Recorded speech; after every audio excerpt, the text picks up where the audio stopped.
Now let's send it up to the booth for the voice of the Royals, Jimmy Cook.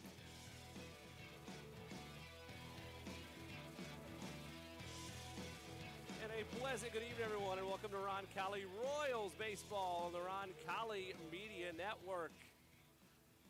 A Circle City Conference parochial rivalry renewed as your 13-5 and 7-1 in conference play. Roncalli Royals host the 15-3, 5-1, and ranked second in their respective Class 3A play, the Guerin Catholic Golden Eagles.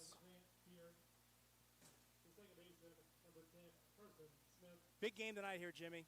Big game, conference game, first of two between these two clubs. Teams tied in the loss column with one loss, although the Royals are ahead in the win column with 7 wins. Guerin with 5 with a couple makeup games to go. Should be a big matchup tonight. Keep our fingers crossed so we can get it in with the system coming in. We will step aside and be back after this on the Roncalli Media Network.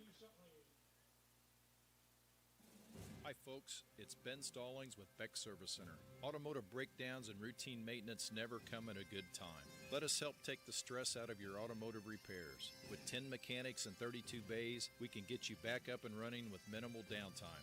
Quality parts, experienced mechanics, locally owned and operated since 1977. Located at the southeast corner of Madison and Edgewood, we are pretty darn good at fixing cars. Let's go Royals. Meet Zach. Zach rides everywhere, day and night, rain or shine. At Indiana Members Credit Union, we know Zach. We know he's been saving up for a car. We're here to help Zach and you. Now get pre-approved for auto financing as low as 3.99% APR. Today, it's all about Zach. Tomorrow, it's all about you. Because at IMCU, it's you that matters. Rates subject to credit approval and valid on purchase of 2020 or newer vehicles. Learn more at imcu.com.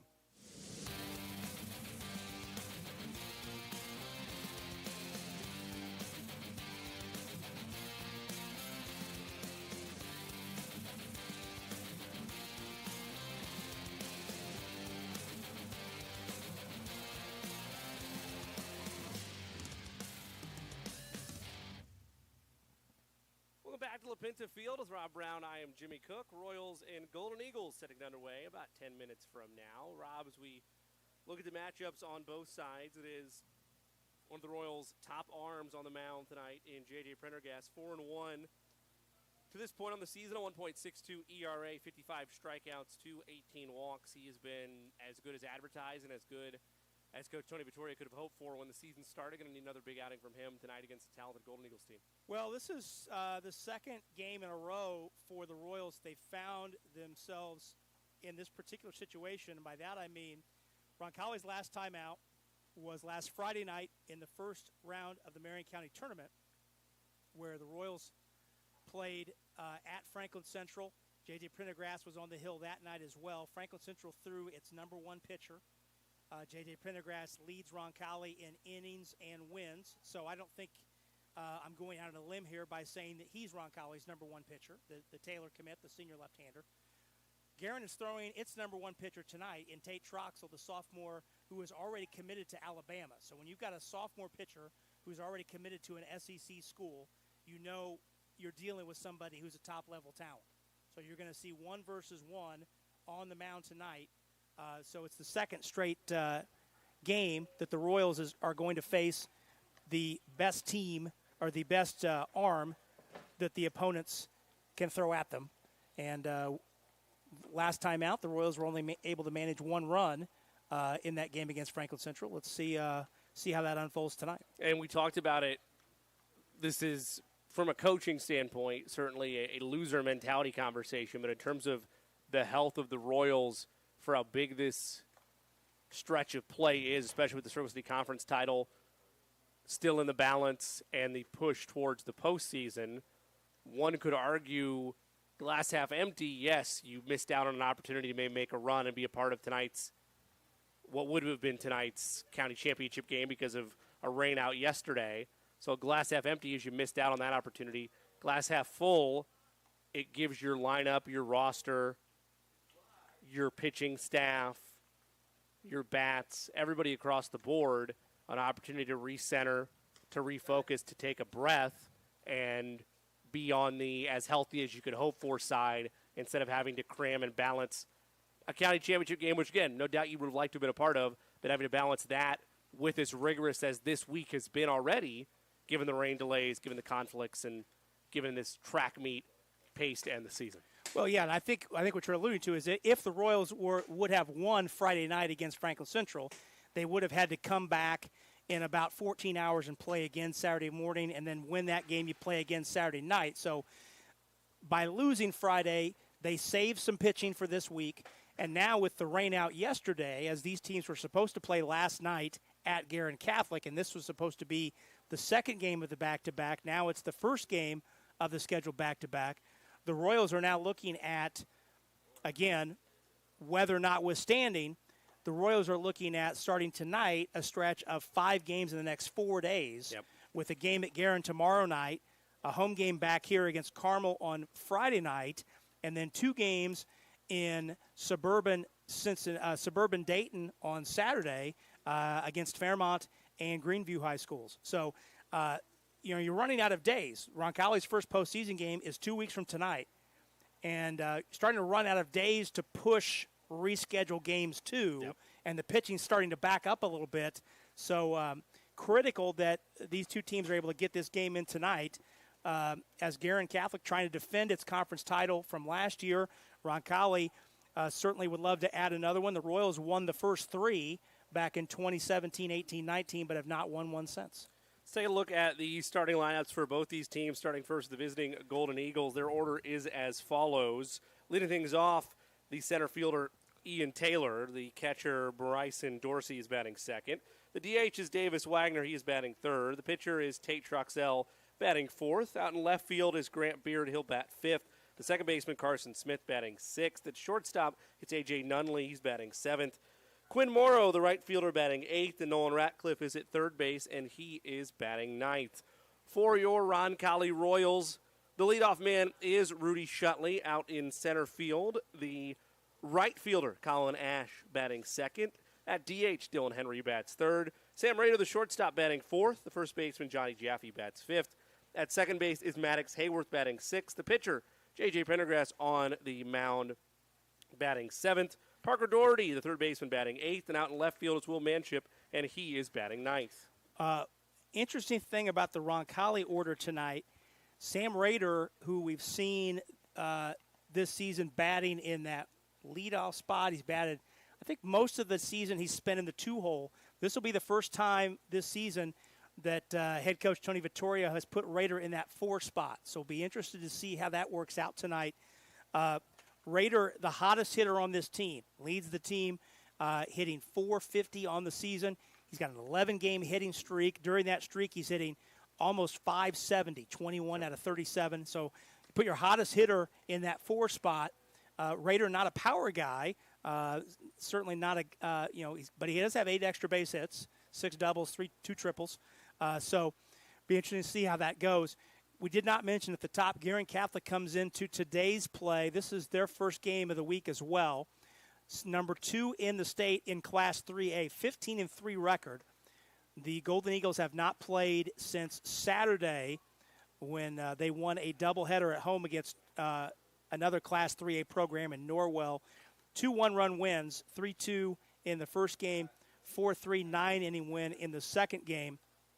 Guerin, a younger school in that the school has been open less than 20 years. This is a baseball program that is yet to break through. You look the last 3 years, especially, Jimmy, the last 2 years, 20-10 in 2022, 25-3-2 last year, but got upset in the sectional by Bishop Chatard. So this is a Guerin program that has not won a postseason title as of yet, over the last 2.5 years has won 60 games. So I'm sure they've got their eye on the postseason here. But certainly in the meantime, both of these teams are looking at that Circle City Conference title that will be decided here in the next week to 10 days. As one of our favorite former broadcasters often said, that's baseball, Susan. What are you going to do? That's sometimes where things go for the Golden Eagles. You have a great team, and it's a weird game. It's a funny, weird game that oftentimes does not allow the best team or one of the best teams in the state to capture hardware. They'll try to be on the better end of that as their postseason arrives here in just a couple of weeks. For Roncalli, looking to be the better end of the Circle City Conference with a title by season's end, and would go a long way towards that with a victory tonight. We'll step out for about 2 minutes. We come back, we'll have first pitch, hopefully right around the corner. It's the Golden Eagles of Guerin Catholic and your Roncalli Royals on RMN.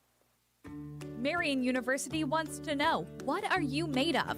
At Marian University, our students are made of character and faith. Our students are service-minded and want to make a difference in the world. Our students possess the skills and intellect required of leaders. Come to Marian University, Indy's premier Catholic university, and let us help you find out what you're made of. You can apply for free today at marian.edu. At Peterman Brothers, we know how critical AC can be to your comfort. And we want to make sure you're comfortable in every season. That's why right now, when you install a qualifying AC system with Peterman Brothers, we'll include the furnace for free. That's right, Indiana. The furnace is free. And if you schedule today, we'll install your new system tomorrow, guaranteed. Visit PetermanHVAC.com to schedule online in seconds. Steve's Flowers and Gifts is your family-owned Indianapolis and Greenwood florist. Our mission is to establish and maintain the highest level of floral value and customer service at comfortable consumer prices. For the best and freshest flowers in Indianapolis and surrounding areas, Steve's Flowers and Gifts has exactly what you're looking for. Check out our wide selection of flower arrangements to make your next occasion memorable. Call 317-787-3431 or visit us at 3150 East Thompson Road. A proud supporter of Roncalli High School, Indy Teledata provides IT solutions for businesses and organizations in central Indiana. For over 10 years, Steve Battiato and his team of professionals have provided comprehensive computing support, business telephone solutions, network infrastructure, and productivity suite integration. For a free evaluation of your technology needs, give Steve and his team a call at 317-231-5547 or visit us at indyteledata.com.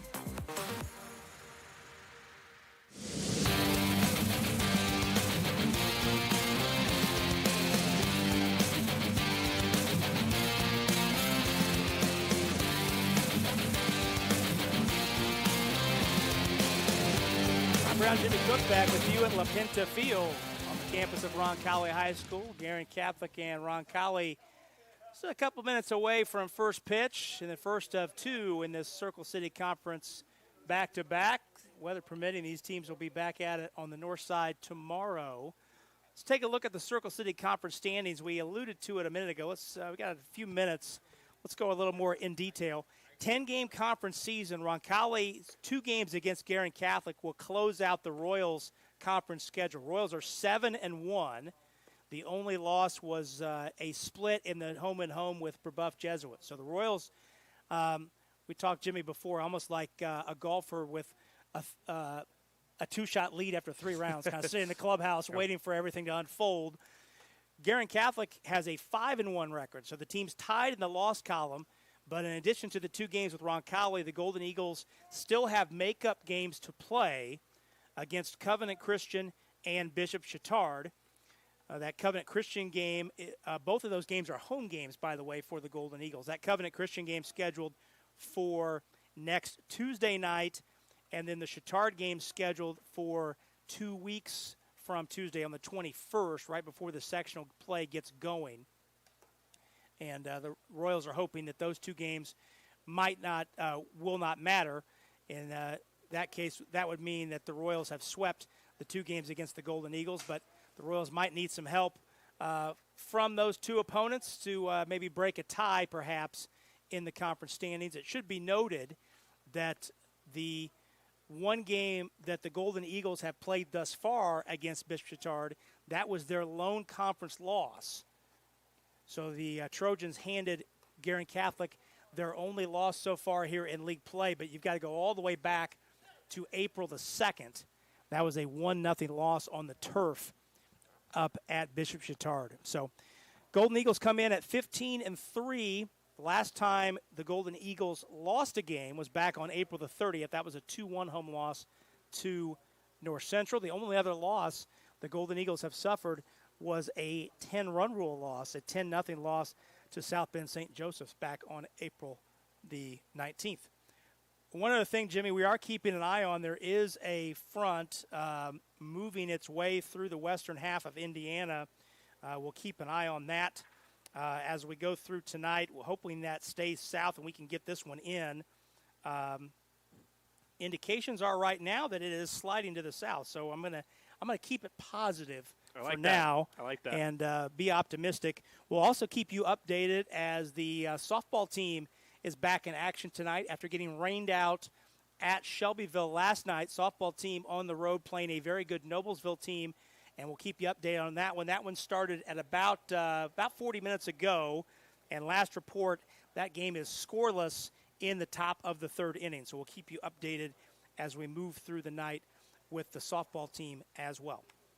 We will step aside for what we believe will be the final time. What we hope. We'll keep things poised, as you know, and I can speak to this on both fronts, having lived on both sides of central Indiana, trying to get south or trying to get north around this time of day. Very complicated. Guerin Catholic, the victims of that, so kind of playing at the mercy of that timing in regards to where we're at tonight. But as Rob mentions, if that front does continue to stay to the south, then indeed perhaps this will be a ball game that's able to get in kindly just by about a 40-minute delay due to traffic. But, I mean, you are right, Rob, in terms of what you're mapping out with the Circle City Conference and that race. I mean, what are we in year 8 now of the Circle City Conference itself? And when the schools came together to form, this is what you hoped for, was competitive, high-level drama all the way down to the end for the hopes of a conference title regardless of the sport, and there's no doubt you're getting that once again this year in baseball. Yeah, this is season number 8 of the conference. Should be noted, though, that this would be what Roncalli and Guerin are tangling for here in the next week and a half, would be the 7th conference championship, because in 2020 there were no spring sports. So there have been 6 conference championships thus far decided. Roncalli has won 3, Rebuff Jesuit 2, and Guerin, the most recent one, last year in 2023. We will step aside. When we come back, we will, again, hopefully be in line for first pitch. If not, we'll just step out one additional time for prayer and the national anthem as Roncalli and Guerin Catholic set to square off in a Circle City Conference showdown on the Roncalli Media Network. Meet Zach. Zach rides everywhere, day and night, rain or shine.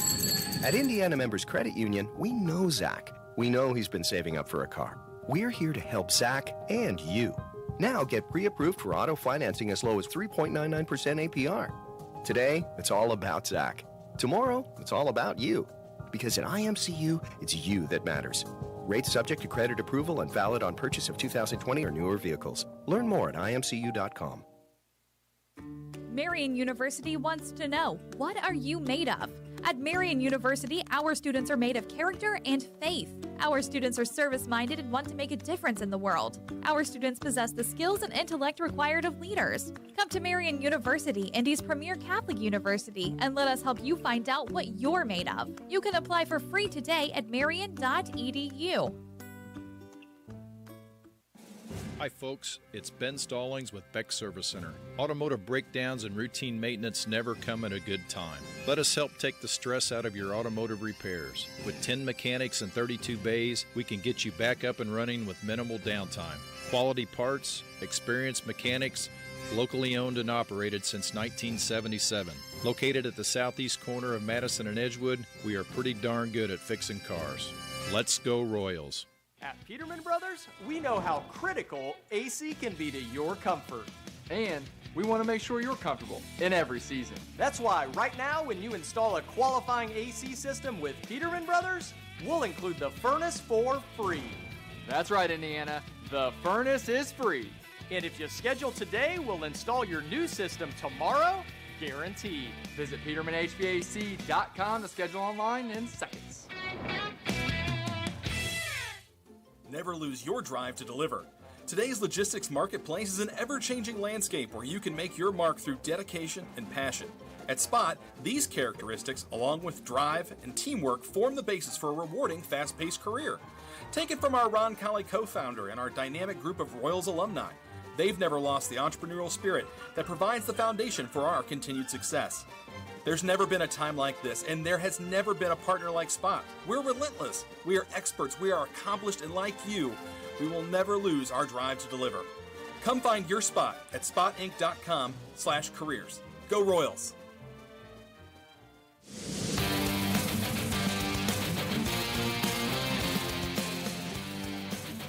Welcome back to LaPinta Field, just moments away from first pitch between the second-ranked Golden Eagles of Guerin Catholic and your Roncalli Royals. As the coaches' meeting wraps up at home plate, we will step aside as we get things underway with the prayer and the national anthem. And again, is what should be a good one tonight with a critical Circle City Conference W hanging in the balance. We'll be back in about 3.5 on the Roncalli Media Network.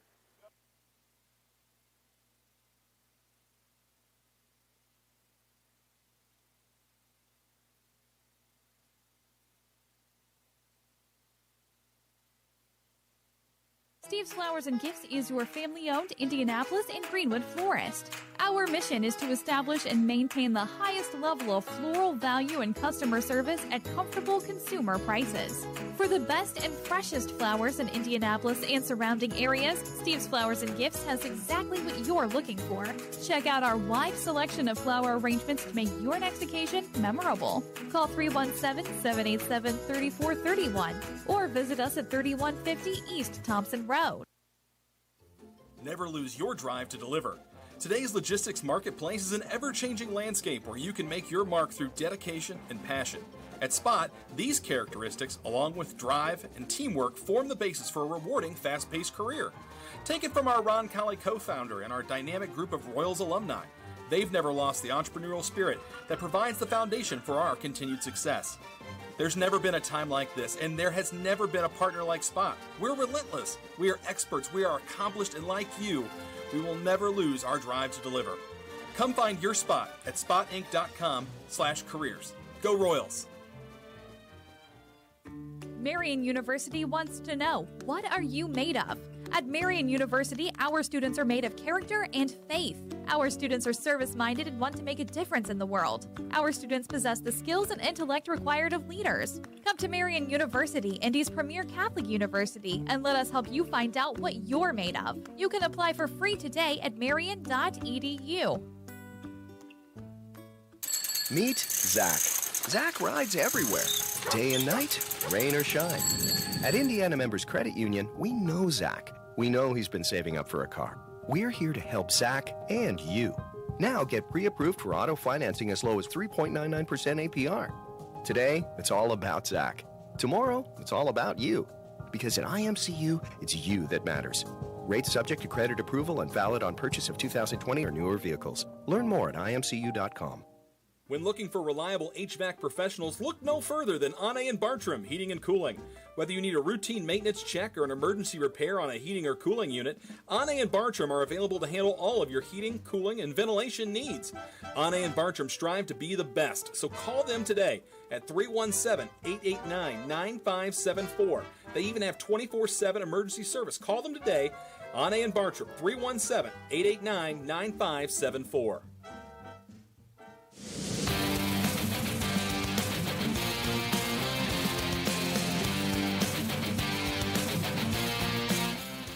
Welcome back to LaPinta Field. With Rob Brown, I'm Jimmy Cook. For the Royals, be J.J. Prendergast on the mound tonight. 4-1 on the season, 1.62 ERA. We mentioned at the top of the broadcast, 55 strikeouts to just 18 walks. Ian Taylor, the center fielder, will lead things off. Bryson Dorsey, the catcher, on deck. And in the hole, Davis Wagner, the DH. Pendergrass leading the Royals in innings pitched at 39. He's allowed 19 runs, 9 earned, 21 hits. Making his 10th appearance, 8th start, and 8 starts leads the team as well. The Taylor commit, they pitch next year for the Trojans in Upland, Indiana, in the Crossroads Conference. For Roncalli, the infield, Doherty, Rader, Hayworth, Jaffe. On call, behind the dish, and Manship, Shutley, and Ash in left, center, and right, respectively. Game time temperature 80 degrees, mostly cloudy skies. We mentioned no breeze whatsoever. That center field flag is not moving. In terms of movement, it appears as though early indications that radar might be kind to us tonight. But we'll radar knock on looks wood good. and Things are starting to slide to the south. We'll keep you updated. Prendergast looks into on-call. Taylor awaits. An initial offering in this Circle City Conference tilt is in there for a strike. Game time temperature, 79 degrees. Our guy Andrew Mason on the PA announcing the game time temperature and the official pitch start time. That is That's major pro league work right stuff there, right friends. there. Yep. Pro work. It's top shelf. Pitch is outside, count 1-1. I'll make this joke every now and again, even though we appreciate our friends over at Guerin Catholic. They don't believe in stats there. Pitch outside, 2-1. So in terms of Taylor's publicized numbers, we won't have those, nor will we for the Golden Eagles order. They keep it all with quill and parchment, from what I understand. Allegedly. 2 balls, 1 strike to Taylor. Prendergast delivers. Swung on and missed. Count 2-2.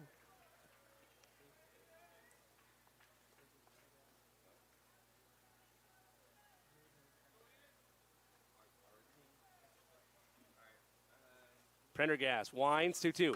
He's hammered foul down the third base line. Count holds. Keith Nunley down in the third base coaching box, the head coach for Guerin Catholic in his 3rd season with the Golden Eagles.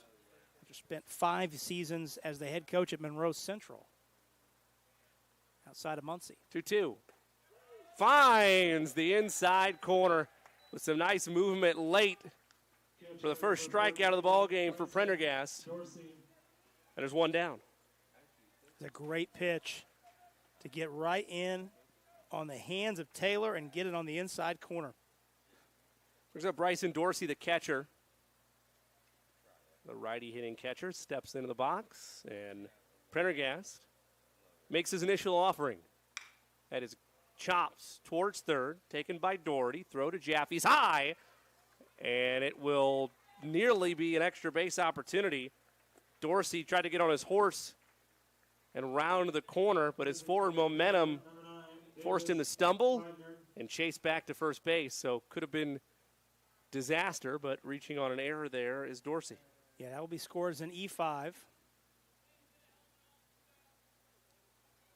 brings up Davis Wagner, the DH, with 1 down here in the top of the first. Short lead off first for Dorsey. Righty hitting Wagner. Awaits. Prendergast throws over to first. No play. They'll reset things.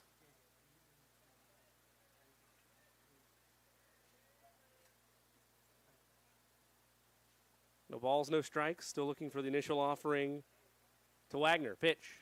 Upstairs. Count 1-0. Prendergast, the left-hander, gets a good look over at first. Keep an eye on Dorsey, who's got a decent lead over there. Throw over. Is it Oh, time? He got him on the throw over. Well, you mentioned it, Rob. It was a decent lead, perhaps a little too decent. Prendergast able to use his momentum against him, and a throw over with a nice tag by Johnny Jaffe eliminates that problem, and there's 2 down. But Dorsey had a huge lead, about 4 steps. Prendergast made the quick move, and right as Dorsey's hand was coming in, Jaffe got the tag on his hip. Pitch outside, 2-0 to Wagner. It's all of a sudden 2 down. And Prendergast can really lock in now. 2-0. Upstairs, 3-0. The last couple pitches have been in the high rent district from Prendergast. Well, we just got word Noblesville gets a run in the bottom of the 3rd to take a 1-0 lead in Pitch. softball action. In there for a strike. So Noblesville leads Roncalli 1-0 at the end of 3 in softball play up on the north side tonight. Keep you updated there. 3-1. Upstairs, walks him. Pitcher number 24, Tate Troxel. So we'll bring Tate Truxell, the pitcher, up with a runner on and 2 outs here, top of the first. Still scoreless.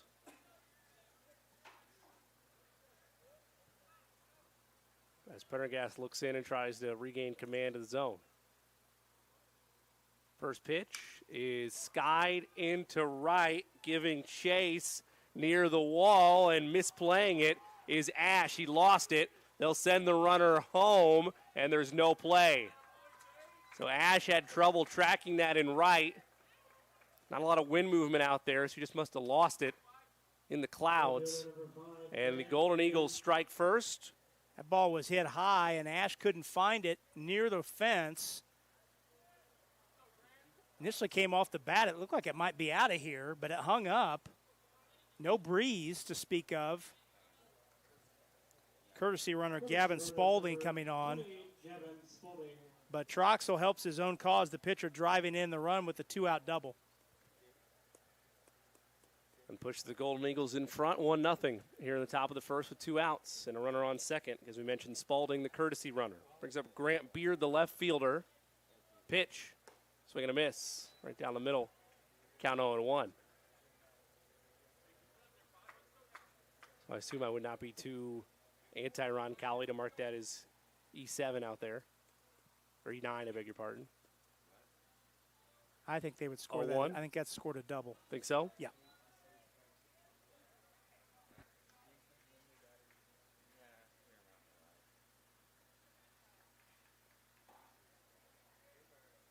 Count 1-1 to Beard. Decent leadoff second for Spaulding. 1-1 in there for a strike. It's the lower part of the zone. Count 1-2.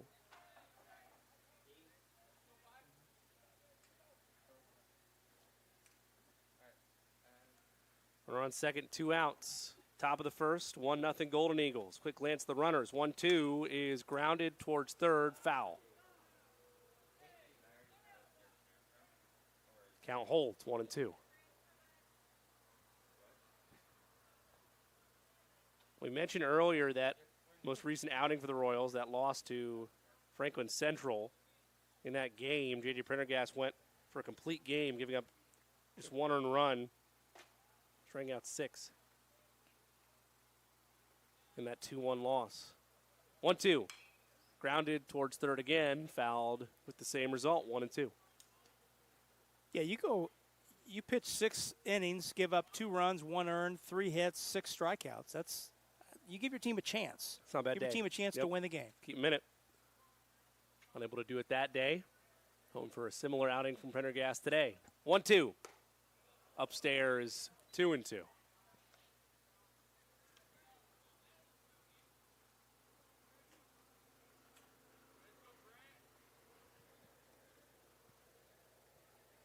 Beard, a couple practice hacks. Prendergast glanced the runner, 2-2, low, and we're full.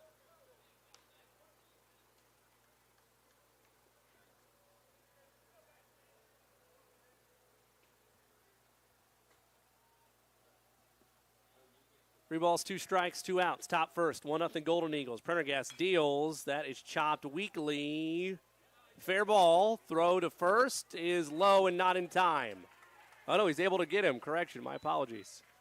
Great job by Johnny Jaffe to keep dig that ball out and keep his foot on the bag. Bang, bang play, and the Royals get out. We will go to the bottom of the first with the Golden Eagles in front. 1 run on 1 hit and 1 left. It's 1-0 Golden Eagles on the Roncalli Media Network. Hi folks, it's Ben Stallings with Beck Service Center. Automotive breakdowns and routine maintenance never come at a good time. Let us help take the stress out of your automotive repairs. With 10 mechanics and 32 bays, we can get you back up and running with minimal downtime. Quality parts, experienced mechanics, locally owned and operated since 1977.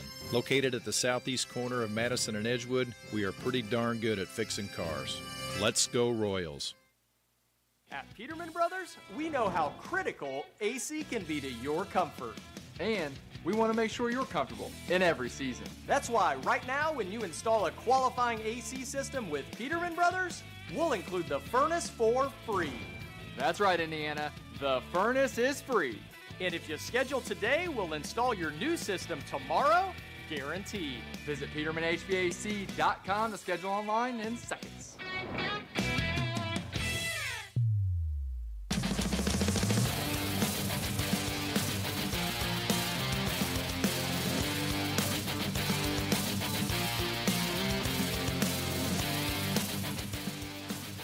Welcome back to LaPinta Field with Rob Brown. I'm Jimmy Cook. Tate Troxell, the starting pitcher for the Golden Eagles. He will face initially out of the gate for the Royals their leadoff hitter Rudy Shutley, the center fielder. On deck, the right fielder Colin Ash, and in the hole, the DH Dylan Henry. As we go to the bottom of the first, Royals looking to change their fortunes, trailing 1-0 on a monster double out to right by the pitcher of note, Tate Troxell. For Shutley on the season, he's 19 for 52, no homers and 7 RBIs, a 365 hitter. Well, they don't put heights and weights on baseball rosters, but I'd ballpark Tate Troxell is about 6'3" and 2 1/4. He is a big sophomore on the mound. And when you're a sophomore, we mentioned it in the pregame, when you're a sophomore and you've already committed to an SEC program, swing and a miss on the initial offering. No doubt. No doubt about that. He is well built. Be well built for a senior, let alone a sophomore. Pitch, bunt is shown. That's low and in there for a strike as the bunt went across. Count 0-2. Softball update on the north side. Sarah Hoffman has driven in a run to tie the game for the Royals. There you go. Top of the fourth, 1-1. Quickly developing into a thriller. That's nice. For Sarah Hoffman to tie the game. No balls, 2 strikes to Shutley. Pitch, hit him. Hit him right near the ribs, lower part of the ribs of the hip area. Well, Rudy Shutley leads the team in that category. That's the 8th time he's been hit. And with 16 steals on the season, I think you would expect that Tony Vittorio might put him in motion, although Rudy taking his time, kind of walking it off down behind the first base bag into short right field, having a conversation with first base coach Mark Pieper. Well, it might have been actually up on the arm. The direction of where it hit was near the hip, but he had his wrist and arm, positioned there as he was in the batter's box. Yeah, Coach Pieper was kind of working that wrist area, the right wrist of Shutley. He's going to stay out there, though, on first. And it brings up Colin Ash. Colin on the season, 24 for 64 with a homer and 19 RBIs, hitting 375. Troxell deals. Shutley Runner going first goes. pitch. Throw is in time. As Rob mentioned, Shutley took off right on the first pitch, and it was a great throw by Dorsey.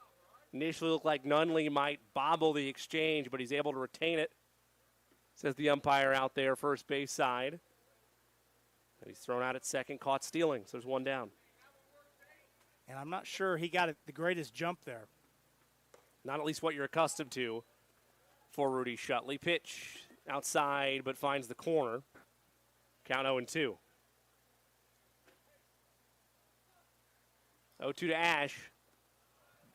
Ground in a while, and that's unfortunate because you're not going to knock the aggressiveness there because that's Shutley's bread and butter. But if he's still on base, or if he doesn't get thrown out there, maybe that's an opportunity to go 3. All the same, nobody on, 1 out. That pitch is outside, count 2-2. Each team makes an out on the base pass here in the first inning. And an update, we received erroneous information. Roncalli did not get a run in the top of the fourth in softball, so still trails 1-0. That's what happens when you're at the whims of game changer. 2-2. Swing and a miss. Down on strikes is Ash, and in the blink of an eye, there's 2 down. Dylan Henry, the DH. Hoping to change the Royals' fortunes here. Henry on the season, 20 for 49 with 2 homers and 19 RBIs, hitting .408.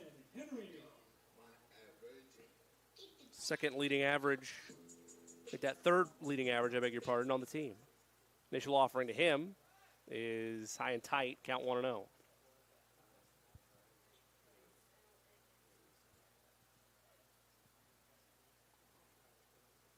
Golden Eagles lead at 1-0, bottom of the first. 1-0 to Henry. Swung on a miss, going for the fences, count 1-1.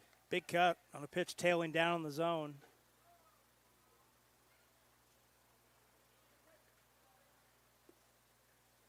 Truxell looks in, delivers 1-1. Misses, 2-1. Just outside. And the clouds have broken a little bit. The sun's come out a little bit. It has gotten sneaky humid. Yep. It's been sneaky humid in the press box all day. 2-1 is fouled off. Count 2-2. Yeah, it is a standing room only crowd in the press box tonight. The hardworking Roncalli Media Network. One more person up here. We're going to file a census. Pitch low, 3-2. A.J. Abalong's student crew doing a wonderful job as always. Quick remove of the hat by Truxell. Take his breath. Now resets. 3 balls, 2 strikes, 2 outs. Bottom of the first. Golden Eagles lead at 1-0. Henry awaits. Truxell's pitch. Swung on and missed. And Truxell retires the side. 2 strikeouts in the inning for the Royals. No runs, no hits, nobody left. So we've played an inning. Golden Eagles of Guerin Catholic 1, Royals nothing. To the second we go on RMN. Marian University wants to know, what are you made of? At Marian University, our students are made of character and faith. Our students are service-minded and want to make a difference in the world. Our students possess the skills and intellect required of leaders. Come to Marian University, Indy's premier Catholic university, and let us help you find out what you're made of. You can apply for free today at marian.edu. Harding Porman is a full-service printing and brand communications company. From creative services and strategy to print, signage, digital output, warehousing and fulfillment, mailing, e-commerce storefronts, and even mobile solutions. They are dedicating to helping their clients get the most out of their brand communication efforts with the quality they can see and results they can be sure of. Get the most out of your brand communications. Certified to be the best, Harding Porman.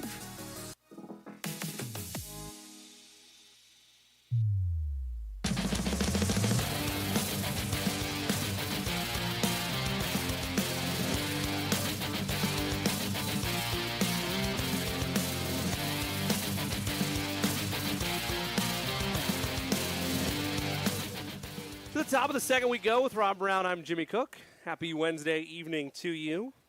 Golden Eagles of Guerin Catholic lead your Royals of Roncalli. 1-0 the top of the second. Carson Smith, the second baseman, the righty hitter, awaits the initial offering from Prendergast.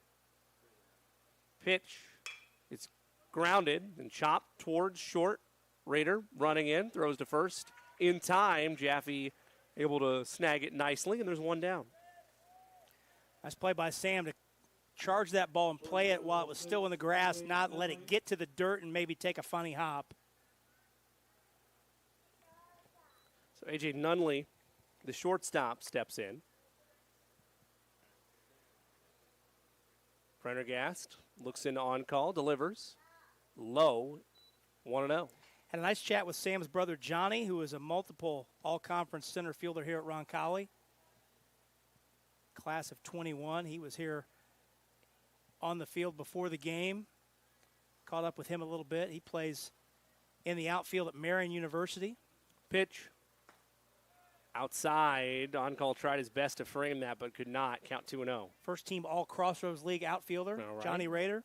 The Knights had a really good season. Picked 9th preseason in the league out of 10. Pitch. Misses again, this time upstairs, and it's 3-0. And finished second in the league. They were 2 runs away from winning the league tournament and qualifying for the national tournament. Man, hats off to the Knights all the same. 3-0 is in there for a strike. In the semifinals, they came into the conference tournament as the 6th seed. They played the 3-seed Huntington in the semifinals. Were down 8-0 in the 4th inning, came back to win 10-8. Wow. 3-1 is hammered foul off the netting.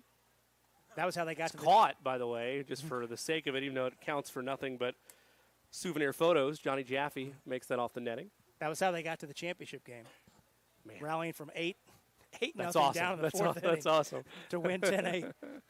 Yeah, good to see Johnny before the ball game today. 3 balls, 2 strikes to Nunley. finds the inside corner on a nice, filthy movement pitch from Prendergast. There's 2 down. That's the same pitch he got Taylor on strike 3 looking to begin the ball game. It's his second strikeout as such. Brings up the right fielder, Quinn Morrow. As Jaffe, despite the command being out there at times, has held his own. Initial offering is popped up into the air, into shallow left, not deep. Manship's there to make the catch and end the inning. No runs, no hits, nobody left. We've played an inning and a half. Golden Eagles lead at 1-0. Royals looking to change that when we come back on the Roncalli Media Network. Providing comfort for families in their time of need is the main concern of the staff at Lauk Veldoff Funeral Home. We are a small family-owned firm and take great pride in the personal service we offer and the family-like atmosphere at our facility. At Lauk Veldoff, we only serve one family at a time, providing compassionate care and affordable options, truly part of your community. Lauk and Veldoff Funeral and Cremation Services. Call 317-636-6655.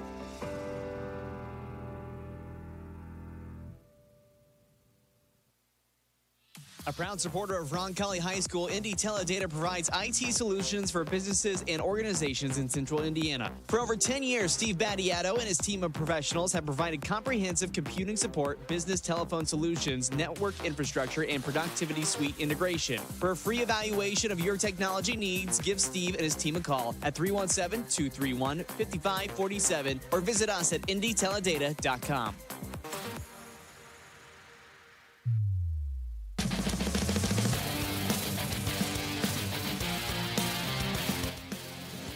To the bottom of the second, we journey with Rob Brown. I am Jimmy Cook. Leading things off in the second will be the shortstop, Sam Rader, followed by Johnny Jaffe and Maddox Hayworth. Beyond that, the pitcher, J.J. Prendergast, should the Royals extend the inning to that point. But for Rader, the righty hitting Rader, 27 for 60 with no homers and 15 RBIs, hitting .450 on the season to lead all Royals. Initial delivery from Truxell. Swung on a miss. Deep cut. Count 0-1. Well, tonight and this evening, 0-1, I should say, upstairs 1-1, is the city tournament final and the county tournament final. County's supposed to be last night, but weather, I believe. Both of them got pushed to tonight. Both did? Both did, okay. Yep. 1-1 is... And Cathedral has defeated Popped Bishop up Chatard in the city game 7-0. That's gone final. Lawrence North and Decatur Central will play in the county final. That's scheduled first pitch at about 7:30. 1-2 strike. Pitch fouled off the netting by Rader. Those games being played at Victory Field. Mm-hmm. Of course, Roncalli last winning the county title in 2018. 1-2. Grounded foul. I still remember that game. Roncalli beat Perry Meridian, the championship game of that county tournament in 2018. Roncalli's Nick Schnell, who was Mr. Baseball that year in the state of Indiana. Pitch misses, count 2-2, misses low. He comes up in the first inning, left-hand hitter. Perry Meridian moves an infielder to the outfield and right field. Had 3 players in right field. 2-2 is hammered into left. That ball carries. That ball is off the wall. It'll be a screamer of a leadoff double for Sam Rader. And the Royals in business. No outs.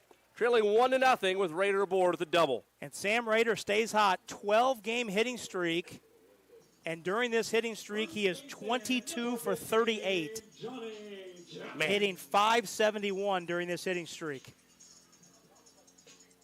Been the heartbeat of the Royals order. No doubt about that. First time hitting in the cleanup spot this year.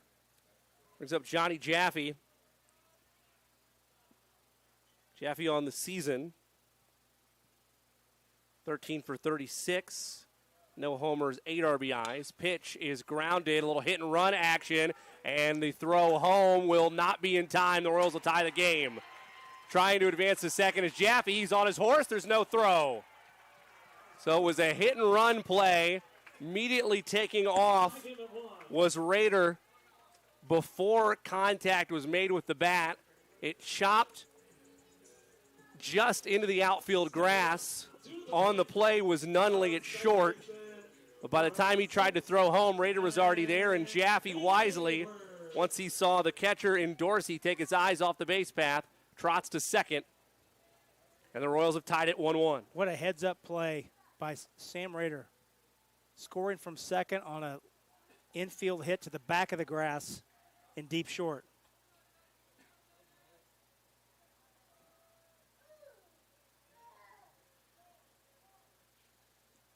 Pitch, initial offering to Maddox Hayworth in there for a strike. Count 0-1. Hayworth on the season, 22 for 62. 2 homers, 14 RBIs. Off second is Jaffe. We're tied at 1. Here in the bottom of the second. No outs. No balls, 1 strike. Pitch is skied down the right field line, and it's caught. Jaffe tags up and trots back to second. And got himself caught in a pickle. That was a nice play by Quinn Morrow, the right fielder. He had a long way to go to get that. When that ball came off the bat of Hayworth, looked like it might drop in the triangle. Yep, in between the 3 defenders, but Morrow made a nice running catch for the first out. It was 1 down with a runner on second for the Royals, and the pitcher, J.J. Prendergast, steps into the batter's box. Prendergast, 8 for 27, no homers, 3 RBIs, hitting .296. Jaffe off second, 1 out. A brief look over and a pause of his throwing motion by Truxell.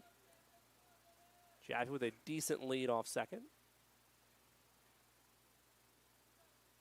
Golden Eagles not playing like an attempt to throw him out. First pitch is swung on a miss by Prendergast. Count 0-1. Well, unlike Rader, Jaffe is not a threat to run. Has not attempted a stolen base.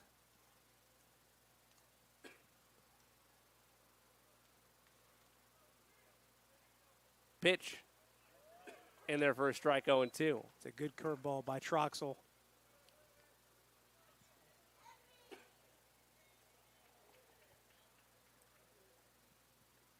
Prendergast awaits. No balls, 2 strikes, 1 out. Jaffe off first. 0-2. Upstairs, 1-2. Try to drop that curveball again. Almost looked like he lost the grip on it, and it stayed up.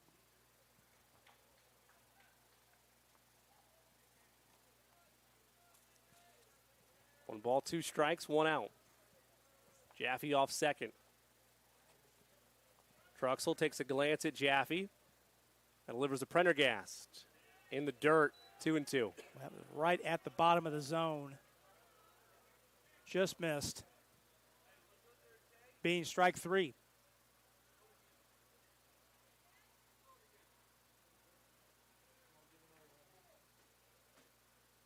Truxell, 2-2.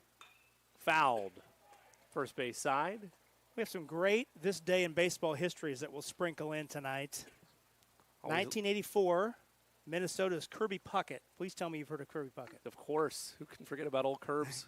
4 singles in his first big league game. 2 balls, 2 strikes, and an As out. a Minnesota Twin. This day, 1984. Had a Kirby Puckett poster above my bed, believe it or not. 2-2, hits him. Hit him right in the hip. Second hit batsman committed by Truxell today. That puts runners on first and second with 1 out and brings up Parker Doherty, the third baseman. For Doherty, he is 9 for 28 with a homer and 5 RBIs, hitting .321 on the season. Courtesy runner Drew Nelson down at first for the pitcher Prendergast. Doherty back in the lineup, missed 17 days due to a leg injury. Just back in the lineup within the last week or so. Good to get another senior back in the lineup. Pitch is popped foul behind home plate. Count 0-1. On this day, 2001, Getting a little bit more toward your time span here. Randy Johnson in a Diamondback uniform. There you go. Struck out 20 Reds as Arizona beat the Reds 4-3 and 11. Pour one out for the 0-1 Reds. In Cincinnati. 0-1. Outside 1-1. Johnson was the first left-handed pitcher in baseball history to strike out at least 20 batters. Went on to win the World Series that year. Indeed. We won't talk about who they beat. It does not matter. We'll talk about the ball being wet for poor Mariano Rivera. It's all good. Pitch the ball. Count 2-1.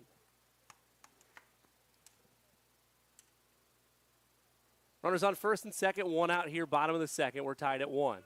2 balls, 1 strike to Doherty. Swing and a miss. 2-2. Big cut there.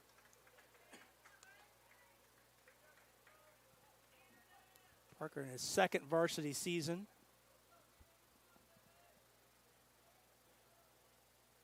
One of 2 seniors in the lineup tonight, along with Prendergast.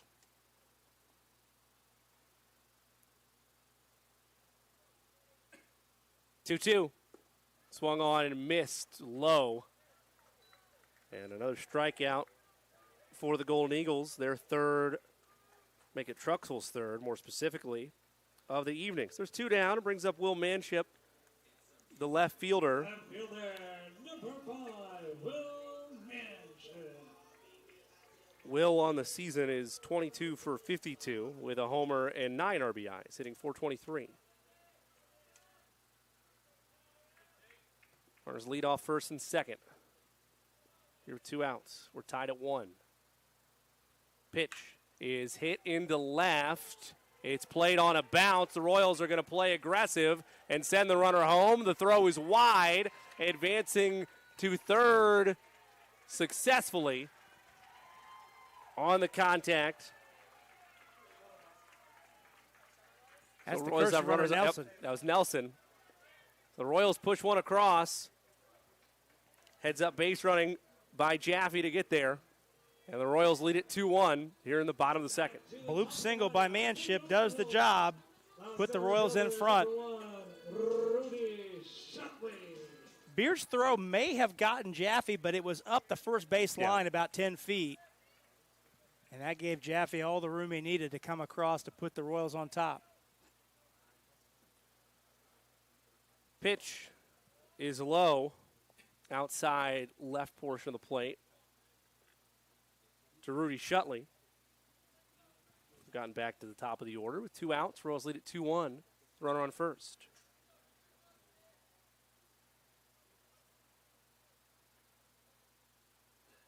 Pitch. Swung on a miss. Runner goes. Throw is in time. Oh, my. I think Manship overslid the bag. I think he was there initially, and he slid past the bag and was tagged out. So it ends the second inning dramatically, but not without the Royals pushing 2 across. Royals 2, Golden Eagles 1. To the third we go on RMN. Never lose your drive to deliver. Today's logistics marketplace is an ever-changing landscape where you can make your mark through dedication and passion. At Spot, these characteristics, along with drive and teamwork, form the basis for a rewarding, fast-paced career. Take it from our Roncalli co-founder and our dynamic group of Royals alumni. They've never lost the entrepreneurial spirit that provides the foundation for our continued success. There's never been a time like this, and there has never been a partner like Spot. We're relentless, we are experts, we are accomplished, and like you, we will never lose our drive to deliver. Come find your spot at spotinc.com/careers. Go Royals! Meet Zach. Zach rides everywhere, day and night, rain or shine. At Indiana Members Credit Union, we know Zach. We know he's been saving up for a car. We're here to help Zach and you. Now get pre-approved for auto financing as low as 3.99% APR. Today, it's all about Zach. Tomorrow, it's all about you. Because at IMCU, it's you that met approval and valid on purchase of 2020 or newer vehicles. Learn more at imcu.com.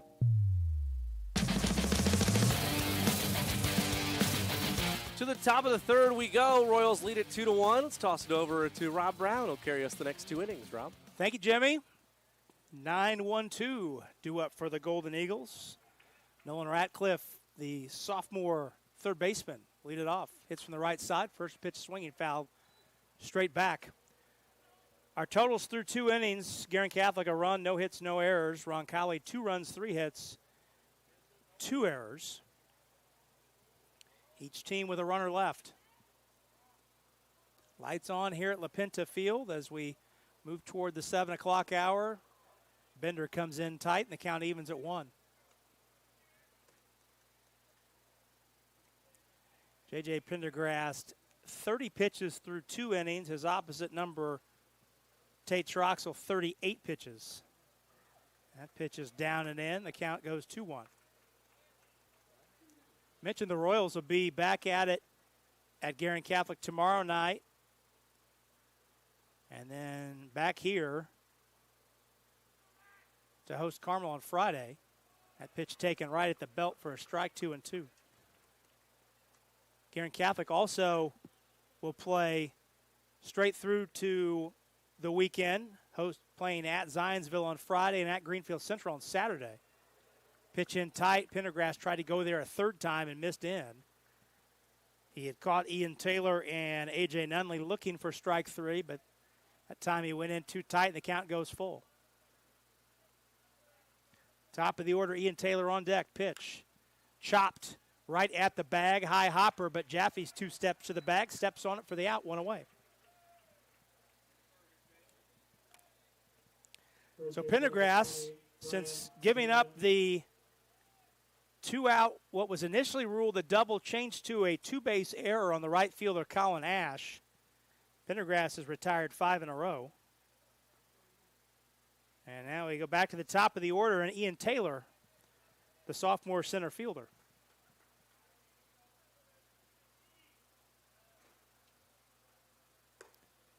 Pitch up at the letters, a ball. Yeah, Pendergast has definitely settled in, Rob, but it's been some of his command has still been upstairs tonight. Yep. He is working quickly, though, which is just how we likes it. Obligatory knock on wood. Efforting a softball update. Game changer has been finicky tonight. That pitch taken on the outside corner, a strike. Roncalli leading 2-1 at Noblesville. We can't confirm that. 2-1, bottom of the 5th. But Noblesville with some action on the base paths in the bottom of the 5th. Roncalli leading 2-1 in softball action. Lead 2-1 here. That ball fouled back into the netting right side, and it evens 2-2 to the leadoff man, Ian Taylor.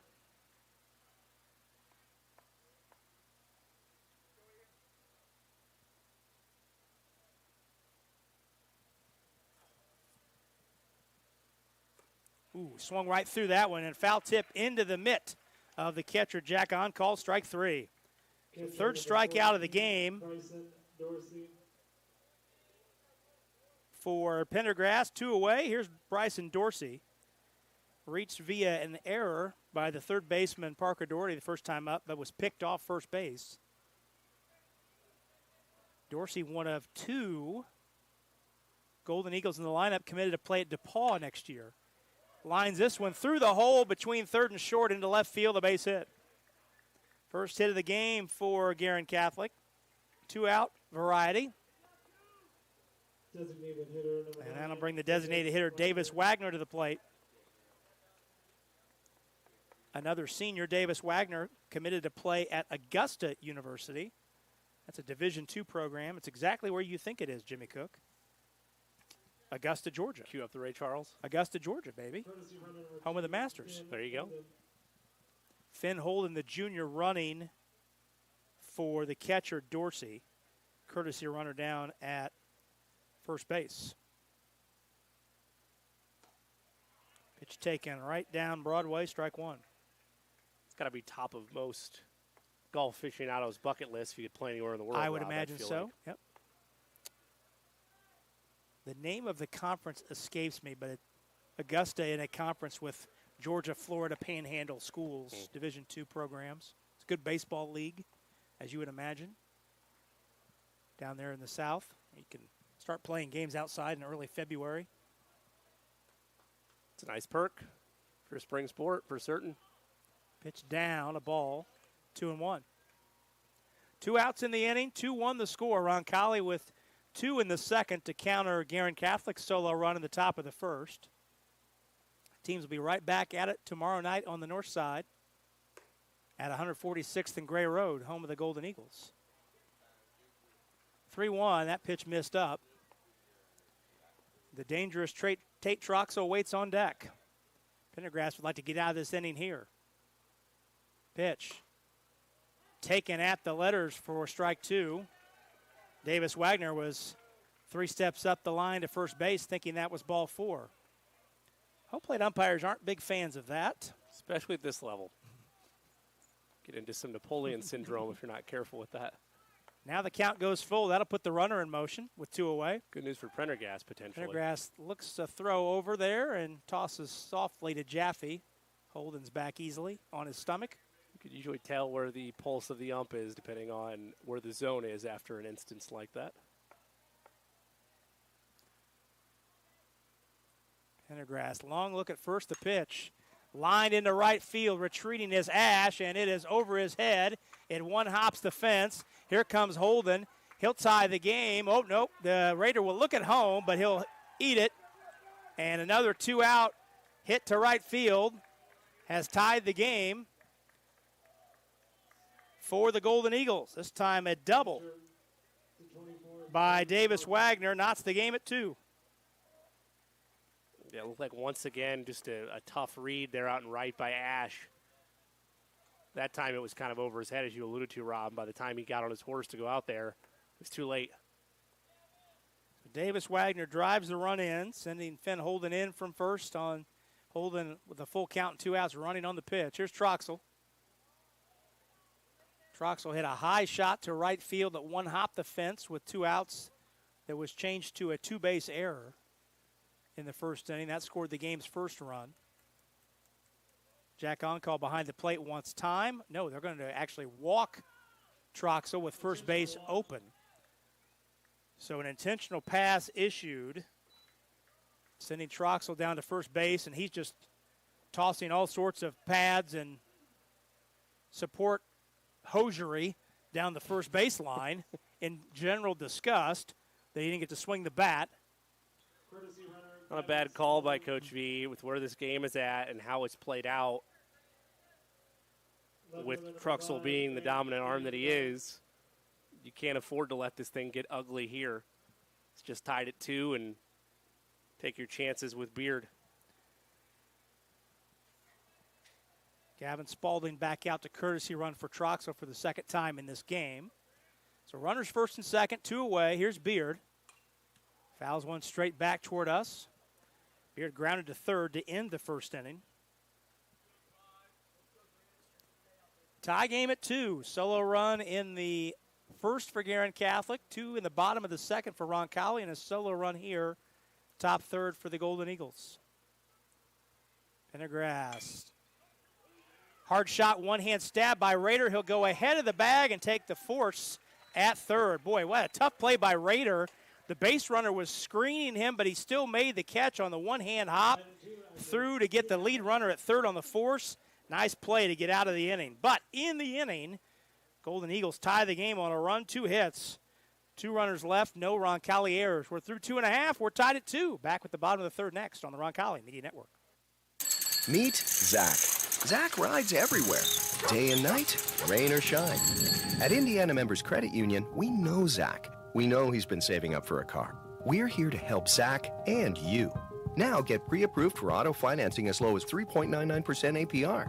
Today, it's all about Zach. Tomorrow, it's all about you. Because at IMCU, it's you that matters. Rates subject to credit approval and valid on purchase of 2020 or newer vehicles. Learn more at imcu.com. Hi folks, it's Ben Stallings with Beck Service Center. Automotive breakdowns and routine maintenance never come at a good time. Let us help take the stress out of your automotive repairs. With 10 mechanics and 32 bays, we can get you back up and running with minimal downtime. Quality parts, experienced mechanics, locally owned and operated since 1977. Located at the southeast corner of Madison and Edgewood, we are pretty darn good at fixing cars. Let's go Royals.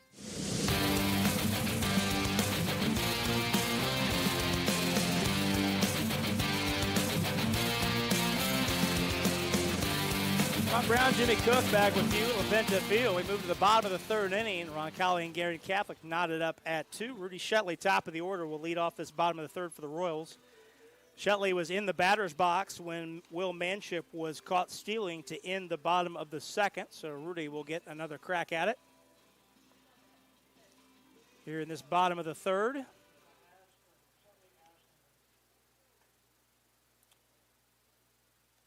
Leading off the bottom of the third, for Roncalli. Shetley hit by a pitch and caught stealing his first time up.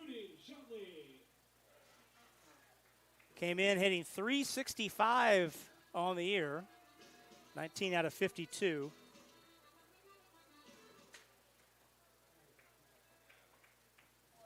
Hits from the left side. Troxell's first offering, and Shetley waves right through a pitch on the outside corner. Want to extend our congratulations to Sam Otley, who yesterday was named Roncalli's 11th head football coach in program history. 2011 Roncalli grad. He's the first Roncalli alumnus to be named the program's head coach.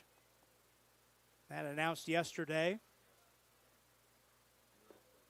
Played at Roncalli, was actually the team's offensive MVP in the 2010 season. Before and after that, played at Franklin College. Last 8 years on the staff. I know, Jimmy, you've worked with him in your time as the play-by-play man. The last 2 years as the offensive coordinator. Wish Coach Otley nothing but the best. Found him to be very organized, he's a very serious person, very detailed. He'll do a great job. As long as he Shetley takes pitch away and works the walk. Is willing to hop on a Zoom with me once a week. It'll be just fine. Very happy for Sam. Congratulations to him. Can't wait to get started in the fall. Be a good time. Royals open the 2024 football season August 23rd at the corner of Banna and Shelby against the Southport Cardinals. Jimmy will be on the air for that one. Can't wait to see that bird zip line down to the field. That was a thing 35 years ago, my friend. Still is. I know. And I think it's the same bird. Probably it's is. Pretty mangy. Well, not to take too many shots here, but last time we were there 2 years ago, that bird didn't fly around too much. It looks like a candy piñata at a kid's birthday party. It looks a little weathered. Shetley dancing around at first base. Ash puts a charge into one center field. Taylor got a late jump, then settles underneath it, just in front of the state championship banner to the left of the center field flagpole for the first out of the inning. So Sam Otley, 11th head coach in Roncalli football history. Named yesterday as the head coach. Congratulations to Coach Otley. He is the oldest of 5 brothers who all played football at Roncalli. There was Sam, there was Nat, Luke, and the twins, Michael and Gabe, who were both starters on that 2016 undefeated state championship team. Here's Dylan Henry with one away. Rudy Shetley over at first base, courtesy toss. He's not in the batting order, so we've not mentioned him tonight, but Ryan Zimmerman playing at first base tonight for the Golden Eagles. That name may be familiar to Jimmy, in that Zimmerman at 6'5" was the quarterback for the Golden Eagles, just committed last week to play football at Louisville. Wow. So you can tell he's a recall him for the big football time, season. big time quarterback when you start talking about an ACC commit. I think it's within the last month or so. It may not have been last week, but Shetley goes on the delayed steal. Henry swings through. There'll be no throw. Shetley learned from his mistake back in the first. He was taken off with full commitment there. That was strike 3, however. Henry waved through it for Troxell's 4th strikeout of the game. Shetley has his 17th steal of the year, but now there's 2 away. But the hottest hitter on the team, Sam Rader, stands in with the go-ahead run in scoring position. 2 outs, bottom of the third. We're tied at 2. And Sam Rader will be intentionally walked. Keith Nunley giving Tony Vittorio a little of his own medicine. You want to walk our hottest hitter with first base open? We will walk your hottest hitter with first base open. The chess match is on, RB. I would do the exact same thing were I both coaches. Here's Jaffe. Just means we need a little Jaffe bomb into left and make it a moot point. Johnny's infield hit to deep short plated Sam Rader with the first run of the game back in the second inning. Roncalli's 2 fastest and most prolific base stealers are aboard, in Rudy Shutley down at second base and Sam Rader at first. 2 outs for Johnny Jaffe. Hitting .361 on the year, and he takes a strike, and he's down 0-2.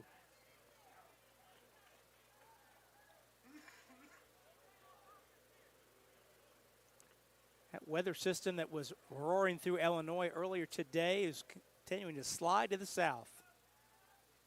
Good news for like Jimmy all Cook Royal on the dance floor doing the cha-cha slide at a wedding reception. There you go.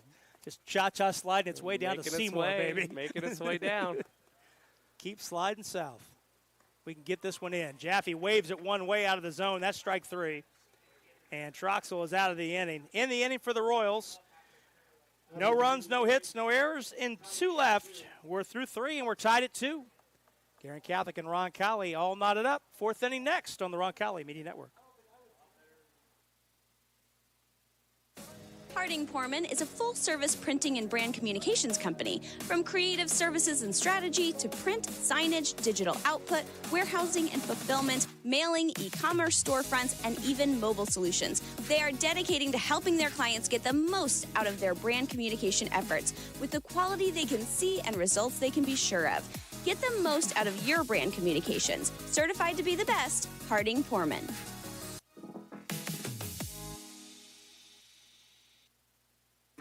Marian University wants to know, what are you made of? At Marian University, our students are made of character and faith. Our students are service-minded and want to make a difference in the world. Our students possess the skills and intellect required of leaders. Come to Marian University, Indy's premier Catholic university, and let us help you find out what you're made of. You can apply for free today at marian.edu.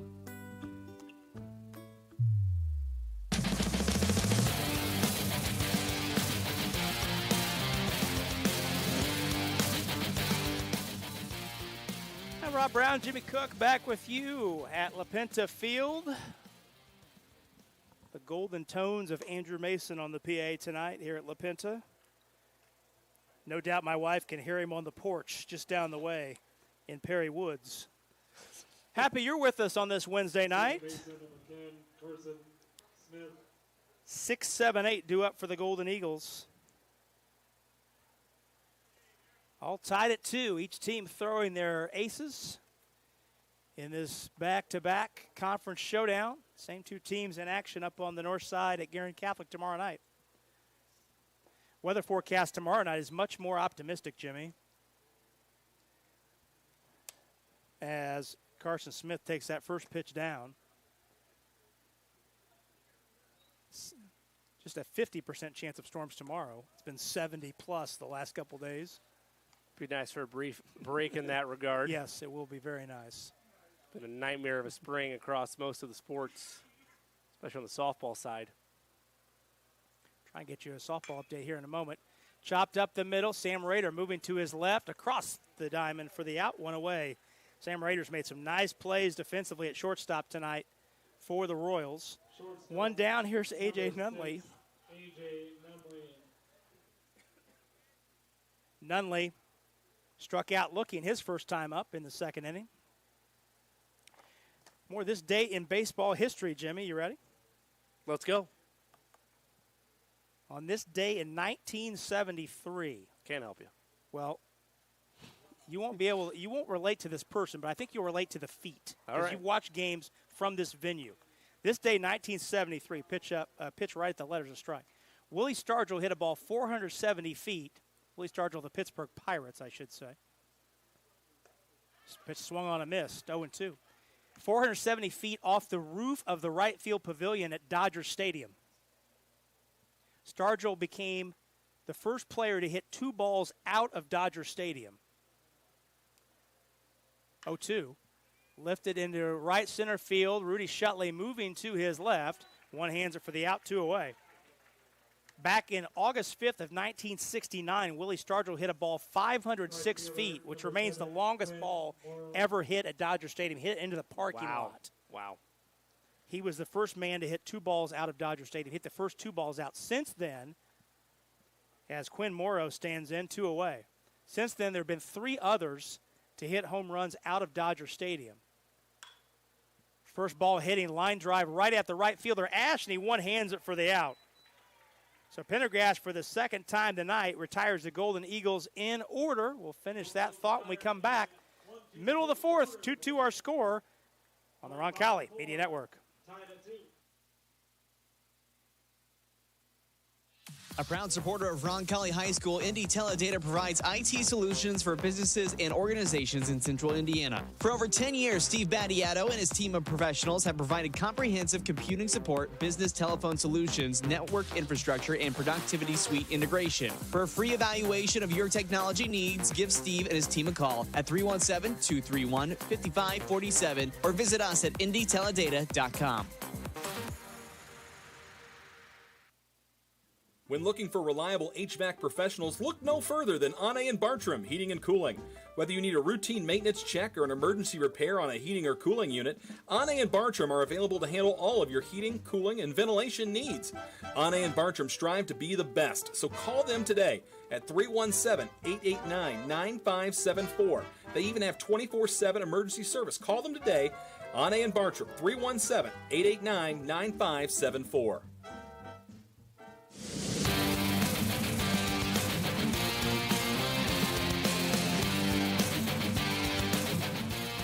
Bottom of the 4th, already due up 6, 7, and 8 to close the loop on our hitting balls out of Dodger Stadium. Willie Stargell did it twice. He was the first player to do it. Did it in 1969 and 1973. It didn't happen again for 24 years. And then Mike Piazza did it. He's the only Dodger to ever do it. Wow. And then Mark McGwire did it 2 years later. And then while a member of the Miami Marlins, Giancarlo Stanton, did it in 2015. No si puesto parlo. Indeed. The locals say. Indeed. I've never been out there, but it is on the list. Do love Yes. Dodger Stadium, but never been. It is a dump. All right, well. But it has charm. Then I'll Hayward takes a pitch up. Be fine. Yes, it is. I believe it's the 3rd oldest ballpark in the big leagues behind Wrigley and Fenway. I'd believe that. Yep, built in the 60s. Pitch in tight, 2-0. While we're talking about balls hit out of stadiums, on this date in 1966, Frank Robinson of the Orioles hit a ball out of Memorial Stadium in Baltimore, 451 feet off of Louis Tiant. You said it was in Baltimore? Yep. Now, had it been played today, would that wall have been high enough to ricochet it out of there or no? Well, this is the old stadium. Oh, old, okay. The old, My fault. Memorial Stadium. Sorry, couldn't That's help since been myself. torn down. Couldn't Not help myself. Camden Yards, the old stadium. That grotesque wall out there. Pitch taken inside corner, 3-0. Frank Robinson hitting 451 feet on this day off Louis Tiant of the Indians as the Orioles winning 8-3. Ruined a perfectly good ballpark, Rob. That pitch over the head of Hayworth and a leadoff walk. So all 4 innings, the Royals have had the leadoff batter reach. But only one of the previous 3 has scored. See if the Royals can turn that into something here. Hayworth aboard. J.J. Pendergrass stands in. J.J. was hit by a pitch in his first time up. Hayworth not really a stolen base threat. He's 2 for 2. Guerin Catholic down at third base. Ratcliffe at third is in on the grass. Zimmerman holds Hayworth at first. Pendergrass shows bunt. Pitch low, a ball. Softball update, Noblesville has popped the game open as the Millers lead Roncalli 8-2 in the bottom of the 5th.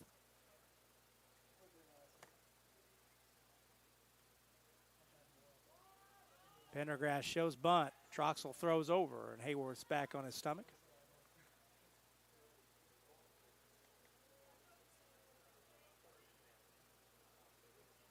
It's the first game in 5 days. 5 games in 4 days for the Royals. Pendergrass bunts that one foul down the right side. Assuming the weather holds up and all games played as planned, Royals and Guerin Catholic will play up on the north side at Guerin tomorrow night. Royals will be back here to host Carmel on Friday night and play 2 games in suburban Dayton on Saturday afternoon. Pendergrass months that one foul back. Count goes 1-2. Those games against Fairmont and Greenview. Presumably, the Royals will take the bunt sign off with 2 strikes, but you never know. Ratcliffe retreats back to the dirt at third.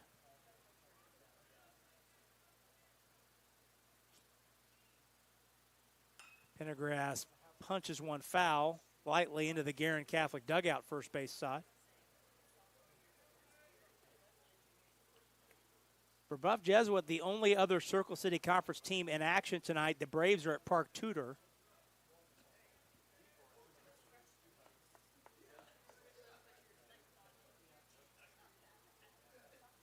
The 1-2. Pendergrass held up, pass, pitch in the dirt.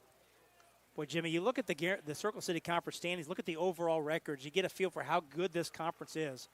5 of the 6 teams have winning records and have all won at least 13 games. I mean, it's been as healthy, as consistent, as competitive as the conference has ever been, and I stand by it. You put it up there with anybody in the state. Pendergrass fouls this one back. Roncalli 13-5, Guerin Catholic 15-3, Brebeuf 15-7, Bishop Chatard 13-6, Heritage Christian 13-9, Covenant Christian at 6-13, the only team with a losing record. And I think every team, Roncalli receiving votes in the 4A poll this week, but Guerin, Brebeuf, and Bishop Chatard have all been in the 3A top 10. That pitch outside and the count goes full. Heritage Christian earlier this year was in the 2A top 10. Bishop Chatard beat University School 11-10 last night in 8 innings. How any team got a game in last night, given the rain we received in Central Indiana, I have no idea. But somehow they played an 8-inning game. Swing and a miss. And with the 2 pitchers battling there, and Troxel comes out on top, striking out Pendergrass for his 6th strikeout of the game, 1 away. And here's Doherty. Playing the hot corner. Number 11, Parker. Yeah, how any team got a game in last night, I have no idea. They played on drains? Unless they played on the turf at Grand Park, which is possible. Doherty back diving. To Hayworth, rather, diving back to first base on the throw. No high school domes, to our knowledge. Doherty shows bunt, waved at it, and missed. Strike 1. Parker struck out in his first time up. Troy Troxel, the sophomore Alabama pitching commit, has struck out 6th through 3 1/3. 6 of his 10 outs recorded have been strikeouts. Grooves one right down the gut for strike 2.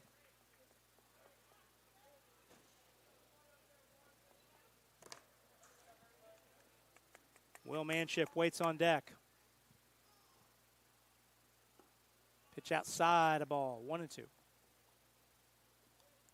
Royals have had the leadoff batter reach in all 4 innings, but have advanced just one of those runners past second base. That was Sam Rader, who led off the second with a double and scored on Johnny Jaffe's infield hit to deep short.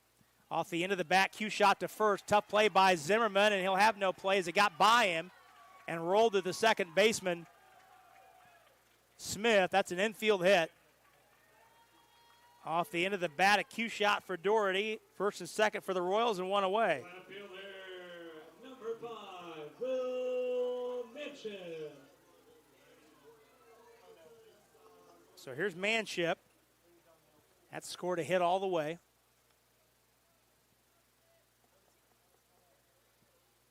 Manship singled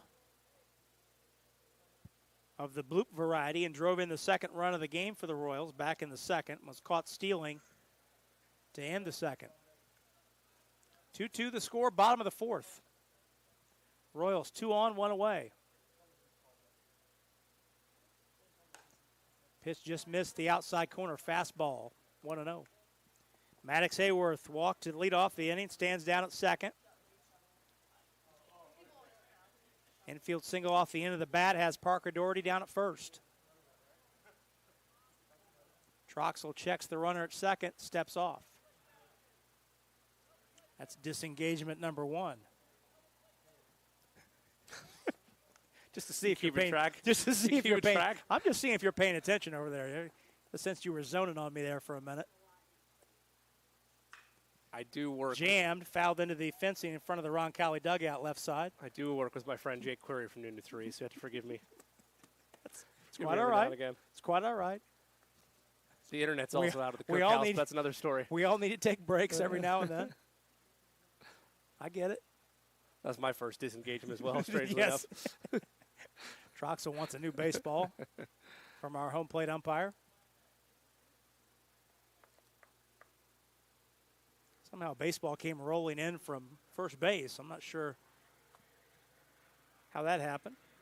Action down in the Guerin Catholic bullpen. See if we can't get a look there.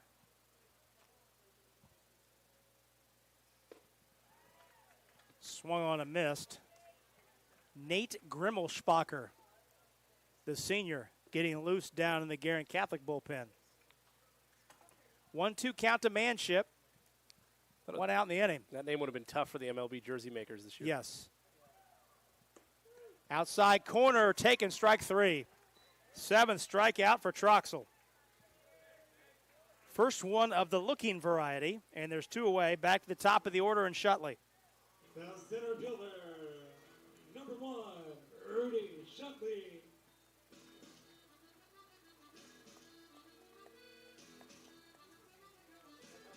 Rudy Shutley, no official plate appearances. He was hit by a pitch in the right wrist in the first inning, walked in the third.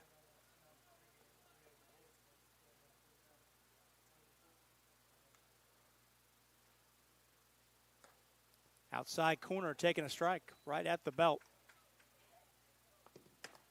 Maddox Hayworth down at second base, Parker Doherty at first. Tie score at 2. Royals looking for a base hit from Shutley to break the tie. Outside corner missed. Troxel tried to hit the same spot and missed it by a couple inches. Count evens at 1-1. It's 2 off there for Dorsey to try to frame that as well. Lucky to hang on to it.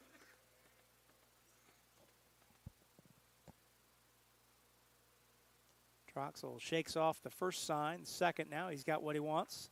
Took too long, and Shutley calls time.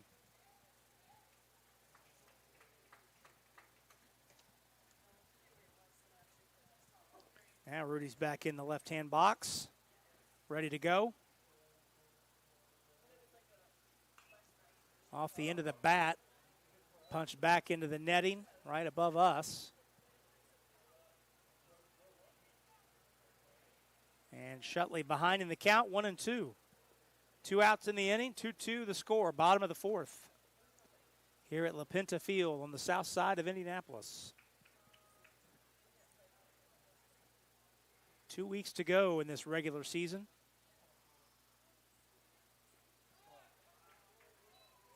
Pitch in the dirt, count evens at 2-2. After tonight,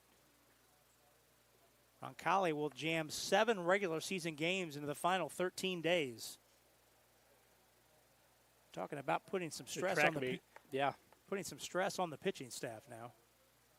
Just got to hope everybody healthy and gets through it. Well, I was talking with first base coach Mark Pieper before the game. There's going to be some new faces on the mound here, probably this weekend in Ohio, just to save some arms for next week, save some pitch counts.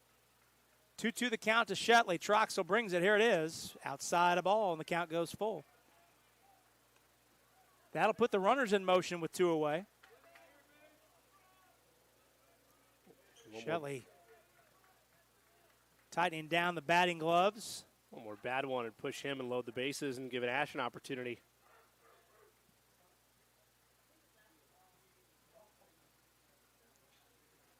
Troxel comes set. Here it is. Missed it outside. And Rudy Shutley works the walk. And the name of the game for him today.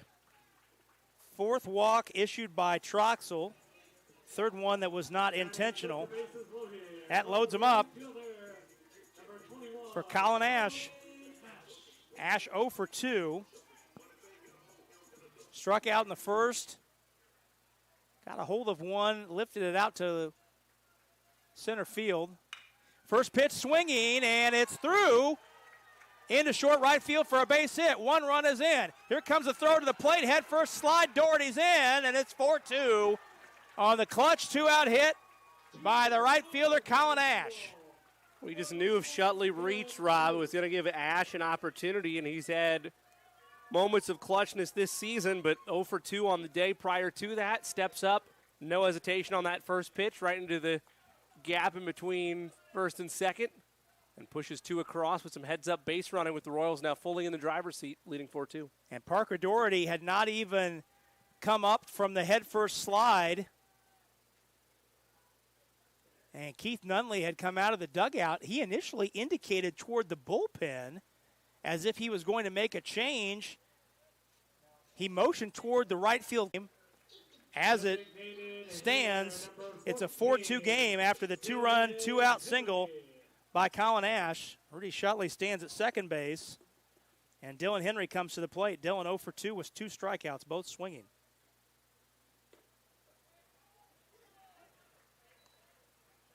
Pitch away, a ball.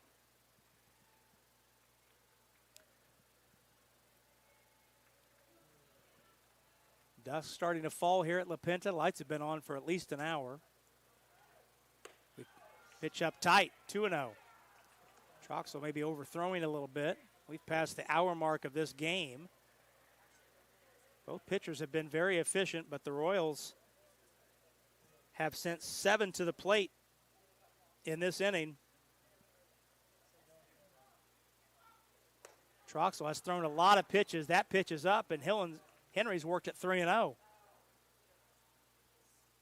Oh, and you don't want to, if you put Henry on, Rader awaits with the bases loaded. There's nowhere to put him. They intentionally walked Rader with first base open the last time up, but you presume Henry will be taking all the way here. Pitch inside corner, taking a strike. Might be taking another one here. Make Troxel throw another strike. He has really been laboring this at bat to Henry. You can hear him exerting himself all the way up here in the press box, trying to put every last ounce into getting velocity on these pitches, trying to close out this inning and limit the Royals to 2 runs. 4-2 the score. Royals getting 2 in the second and 2 here in the fourth. Pitch, swing and a miss, and the count goes full. We took something off there, and Henry was out in front.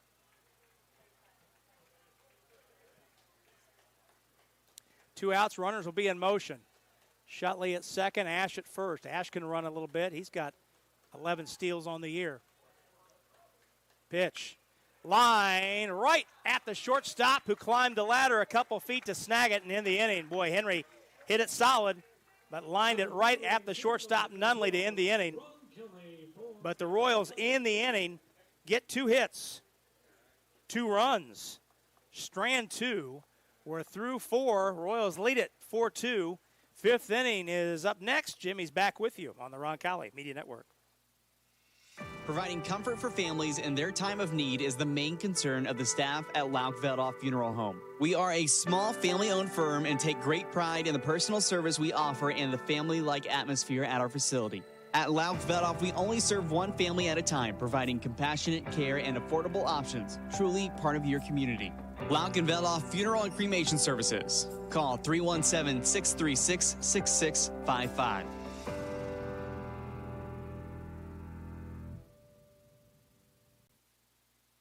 A proud supporter of Roncalli High School, Indy Teledata provides IT solutions for businesses and organizations in central Indiana. For over 10 years, Steve Battiato and his team of professionals have provided comprehensive computing support, business telephone solutions, network infrastructure, and productivity suite integration. For a free evaluation of your technology needs, give Steve and his team a call at 317-231-5547 or visit us at indyteledata.com.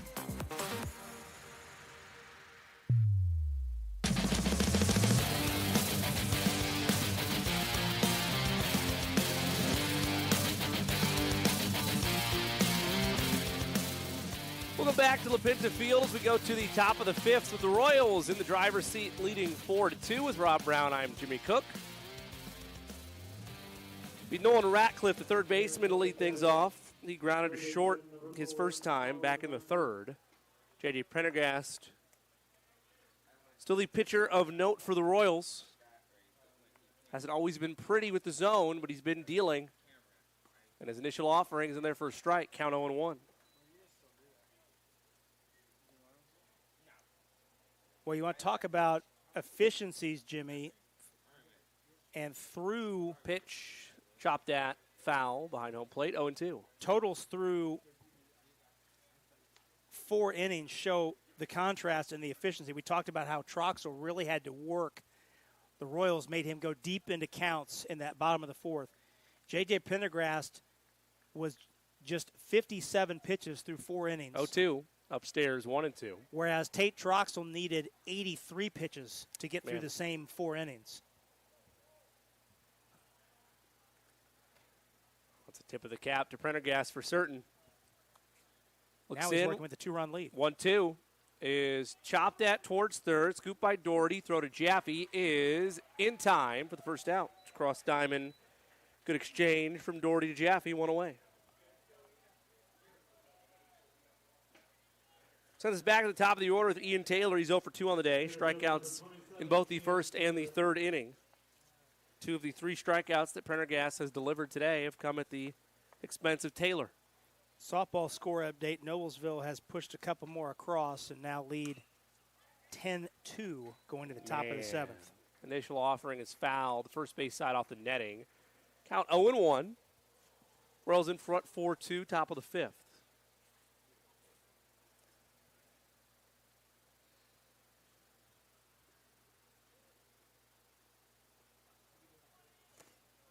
Prendergast looks in on call. A 1 to Taylor. Low, blocked by on call. Count 1-1.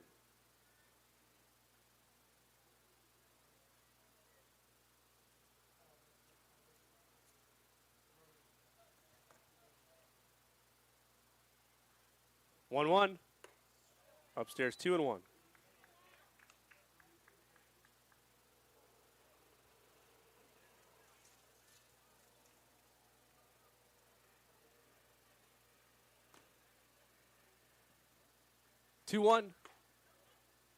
Inside had been an area of the zone, that lower corner that Prendergast has hit a time or two, unable to do it there, and now it's 3-1. Yeah, he's hit that corner for a called strike 3 a couple times tonight, but just missed there. 3-1. Upstairs, he walked him. So the lead man, or excuse me, the Taylor is aboard, I beg your pardon, with 1 out here in the top of the 5th. Just the 3rd walk issued by Pendergrast, 2nd non-intentional walk.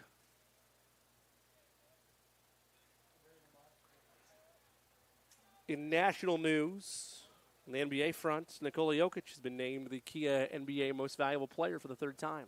Not at all surprising. The offering is hammered into center field. Shutley giving chase. He tries to scoop it over his head. He cannot. The Golden Eagles will get aggressive. They'll send a runner home. There'll be no throw. And the Golden Eagles are within a run. It's 4-3 off the shot from Dorsey. It's a bases clearing, 1 base clearing double by Bryson Dorsey. And it scores Taylor to make it 4-3. Roncalli's lead down to 1. 2nd extra base hit of the game for the Golden Eagles. Both of them have scored a run. Brings up Davis Wagner, 1 for 1 on the day with a double.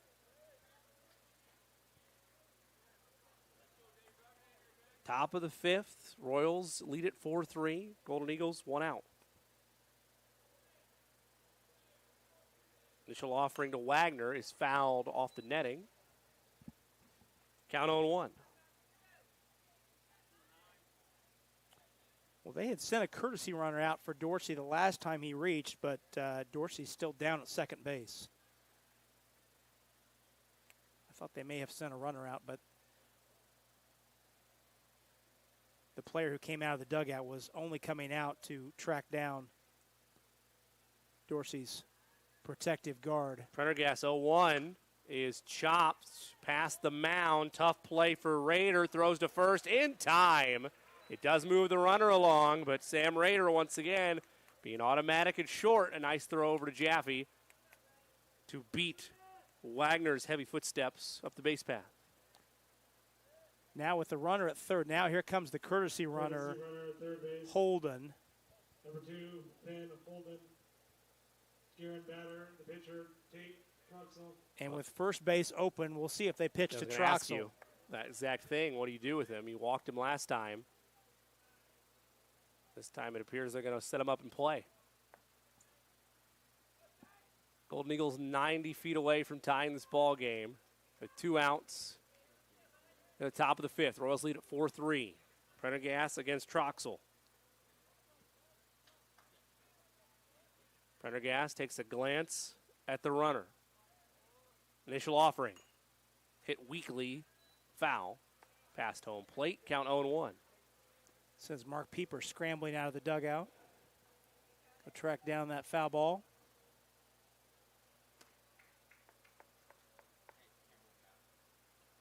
Prendergast looks in. Now quick glance back at the runner.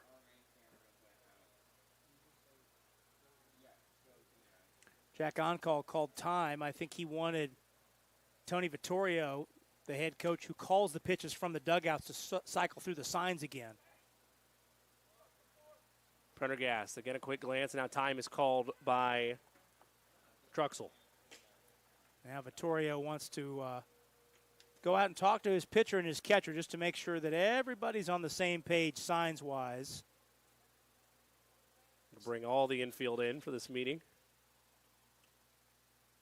This is way too important and at bat with the tying run at third and one of Guerin Catholic's most dangerous hitters at the plate to make sure, not make extra certain that everyone's on the same page here. Well, it's merely a conversation because as you've listened throughout the evening, there's been no activity on the Roncalli bullpen. No, this game is J.J. Pendergast's game to win. Prendergast looks in. Runner off third. 2 outs. Top of the 5th. 4-3 Royals. A quick glance at the runner. Now Prendergast looks into on call. 0-1. Low in the dirt. It's 1-1. Yeah, especially with the number of games that you have stacked up. You're not going to bring Pendergast back at any time this week. Yeah. So you want to let him go as long as he can tonight and save the remainder of your staff for the rest of the games this week. 1-1. Finds curving movement, but does not find the outside corner. 2-1. Oh, on-call tried to bring it back into the zone and just couldn't quite get it there. 2 balls and a strike to Troxel. Prendergast, 2-1. Misses low, 3-1. In theory, in terms of where you're at with the inning, no harm done walking Troxel. No, you want to be careful. And if you walk him, that's okay. 3 balls and a strike to him as it stands with 2 outs, top of the 5th. Pitch. Fouled, and now we're full. Well, now how will Prendergast play it? Yeah, you want to come to him, but you don't want to overdo it. You don't want to leave one over the heart of the plate. You'd rather miss away and put him on than leave one over the heart of the plate that he can drive. Runner off third. 2 outs, top of the 5th, 4-3 Royals. Prendergast looks into on-call. Troxel awaits the 3-2. Swung on and fouled. Tip just stays alive. We stay full.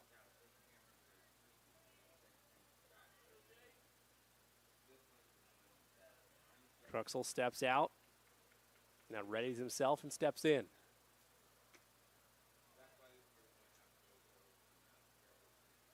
And time called by Troxel, adjusting the various amounts of padding he has on.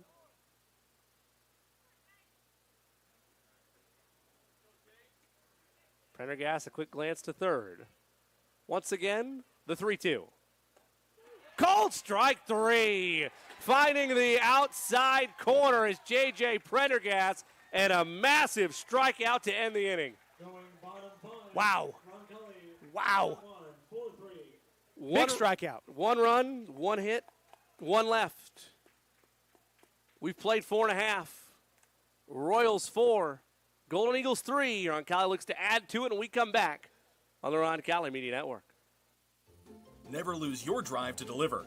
Today's logistics marketplace is an ever-changing landscape where you can make your mark through dedication and passion. At Spot, these characteristics, along with drive and teamwork, form the basis for a rewarding, fast-paced career. Take it from our Roncalli co-founder and our dynamic group of Royals alumni.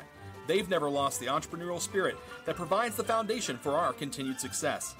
There's never been a time like this, and there has never been a partner like Spot. We're relentless. We are experts. We are accomplished, and like you, we will never lose our drive to deliver. Come find your spot at spotinc.com/careers. Go Royals! Hi folks, it's Ben Stallings with Beck Service Center. Automotive breakdowns and routine maintenance never come at a good time. Let us help take the stress out of your automotive repairs. With 10 mechanics and 32 bays, we can get you back up and running with minimal downtime. Quality parts, experienced mechanics, locally owned and operated since 1977. Located at the southeast corner of Madison and Edgewood, we are pretty darn good at fixing cars. Let's go Royals.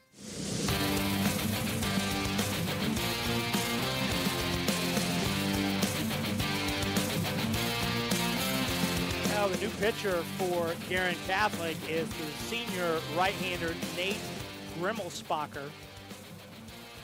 He comes on for Nate Troxel, who completes his night with 4 innings pitched. So let's get you the numbers for Troxel, whose night is done. Troxel goes 4 innings, gives up 4 runs, all earned, 5 hits, 7 strikeouts, 4 walks, hit 2 batters, no wild pitches, and he is the pitcher of record right now. Is on the hook for the loss if the score stays where it is. Troxel does stay in the game and has moved to first base. And so with Zimmerman, Ryan Zimmerman, who was not in the batting order, coming out of the field, the Golden Eagles give up the designated hitter, and Grimmelspacher, the pitcher, will enter the lineup in the DH spot, which would be in the 3rd spot.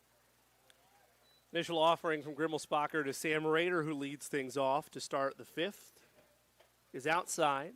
Count 1-0. Rader, a double and an intentional walk to his name. It's a chopper to 3rd. Coming in is Ratcliffe. The throw is in the dirt and not picked. Safe. Successfully is the speedy Sam Rader, much to the dismay of Troxel. And based on the signal from the first base umpire, it wasn't that it was failed to be picked, it was that he was off the bag. Well, that was the indicator from the base umpire, and Keith Nunley will come out and have a conversation. The third baseman, Nolan Ratcliffe, kind of double-clutched on his throw, like he had a little trouble getting the ball out of his glove as he charged it. And now the umpires will confer as Sam Rader stands on first base.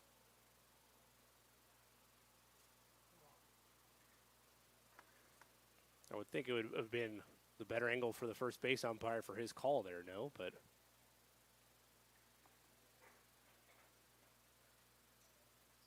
so it's just a conversation of telephone to pass along.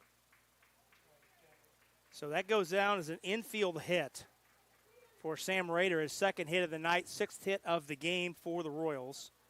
Rader aboard, and you have to think, Jimmy, with Rader leading the team with 17 steals, he's a threat to go. I would imagine it's green flag racing for Sam Rader as Johnny Jaffe steps up, struck out his last time back in the 3rd, and an RBI single back in the 2nd. Rader off first, no outs. Pitch to Jaffe's first pitch swinging into the gap in left field, sliding and diving to make the catch is Taylor, and there's 1 down. That's the 2nd nice running catch that Taylor has made tonight. Jaffe got a pretty good bat on it, but hung up just enough for Taylor to make a sliding catch on his knees for the first out of the inning. Brings up Maddox Hayworth, 0 for 1 on the day with a walk and a run scored. Royals lead at 4-3 here, bottom of the fifth from La Pinta. A runner on in Rader with 1 out. Gremmel-Spacher looks in. Delivers to Hayworth. Rader goes. The throw's bounced off the dirt, not in time. It was a bad throw by Dorsey. Bounced in the infield grass, just the edge of it before it got to Smith. And reaching safely with the stolen base is Rader. That was a 6-hopper down to the second base bag. Second stolen base of the night for the Royals. First one for Rader. His team leading 18th of the season. And now a base hit would bring back an insurance run for the Royals. 0-1 to Hayworth. Low right portion of the zone. Count 0-2.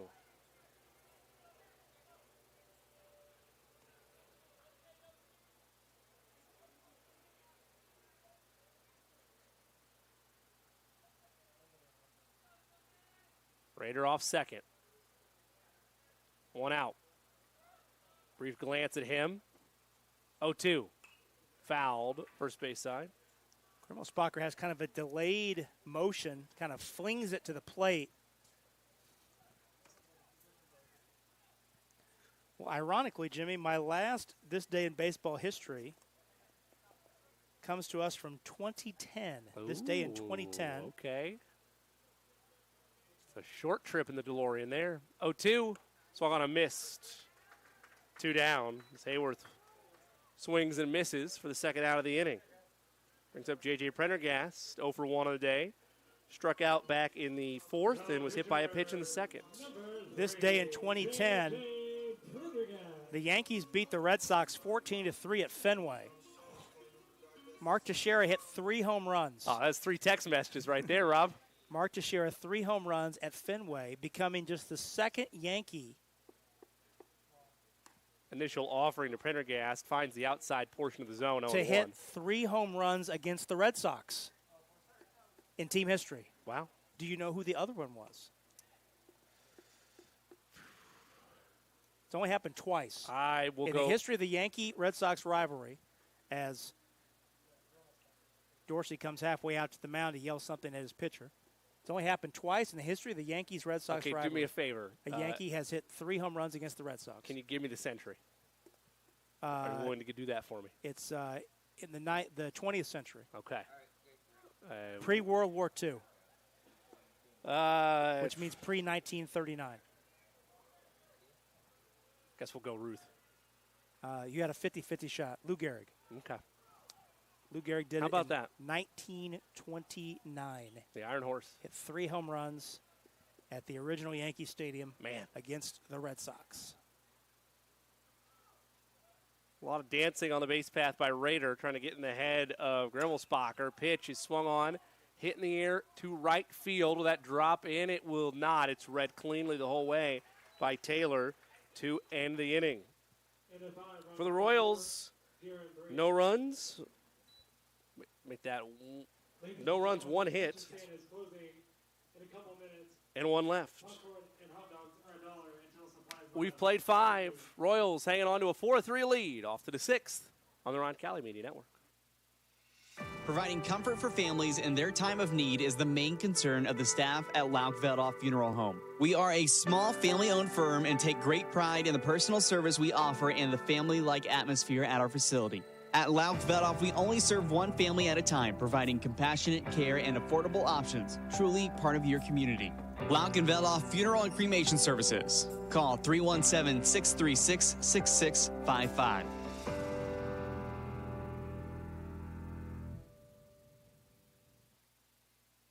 Meet Zach. Zach rides everywhere, day and night, rain or shine. At Indiana Members Credit Union, we know Zach. We know he's been saving up for a car. We're here to help Zach and you. Now get pre-approved for auto financing as low as 3.99% APR. Today, it's all about Zach. Tomorrow, it's all about you. Because at IMCU, it's you that matters. Rates subject to credit approval and valid on purchase of 2020 or newer vehicles. Learn more at imcu.com.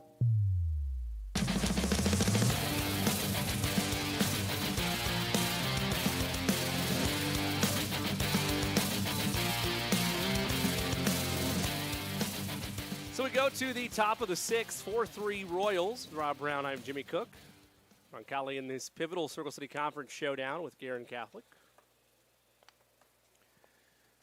Want to send a hello to Patrick Hudspeth, pitching coach for this Roncalli team. Not with the club tonight, down in Florida. Back with the club soon. Look forward to seeing him back here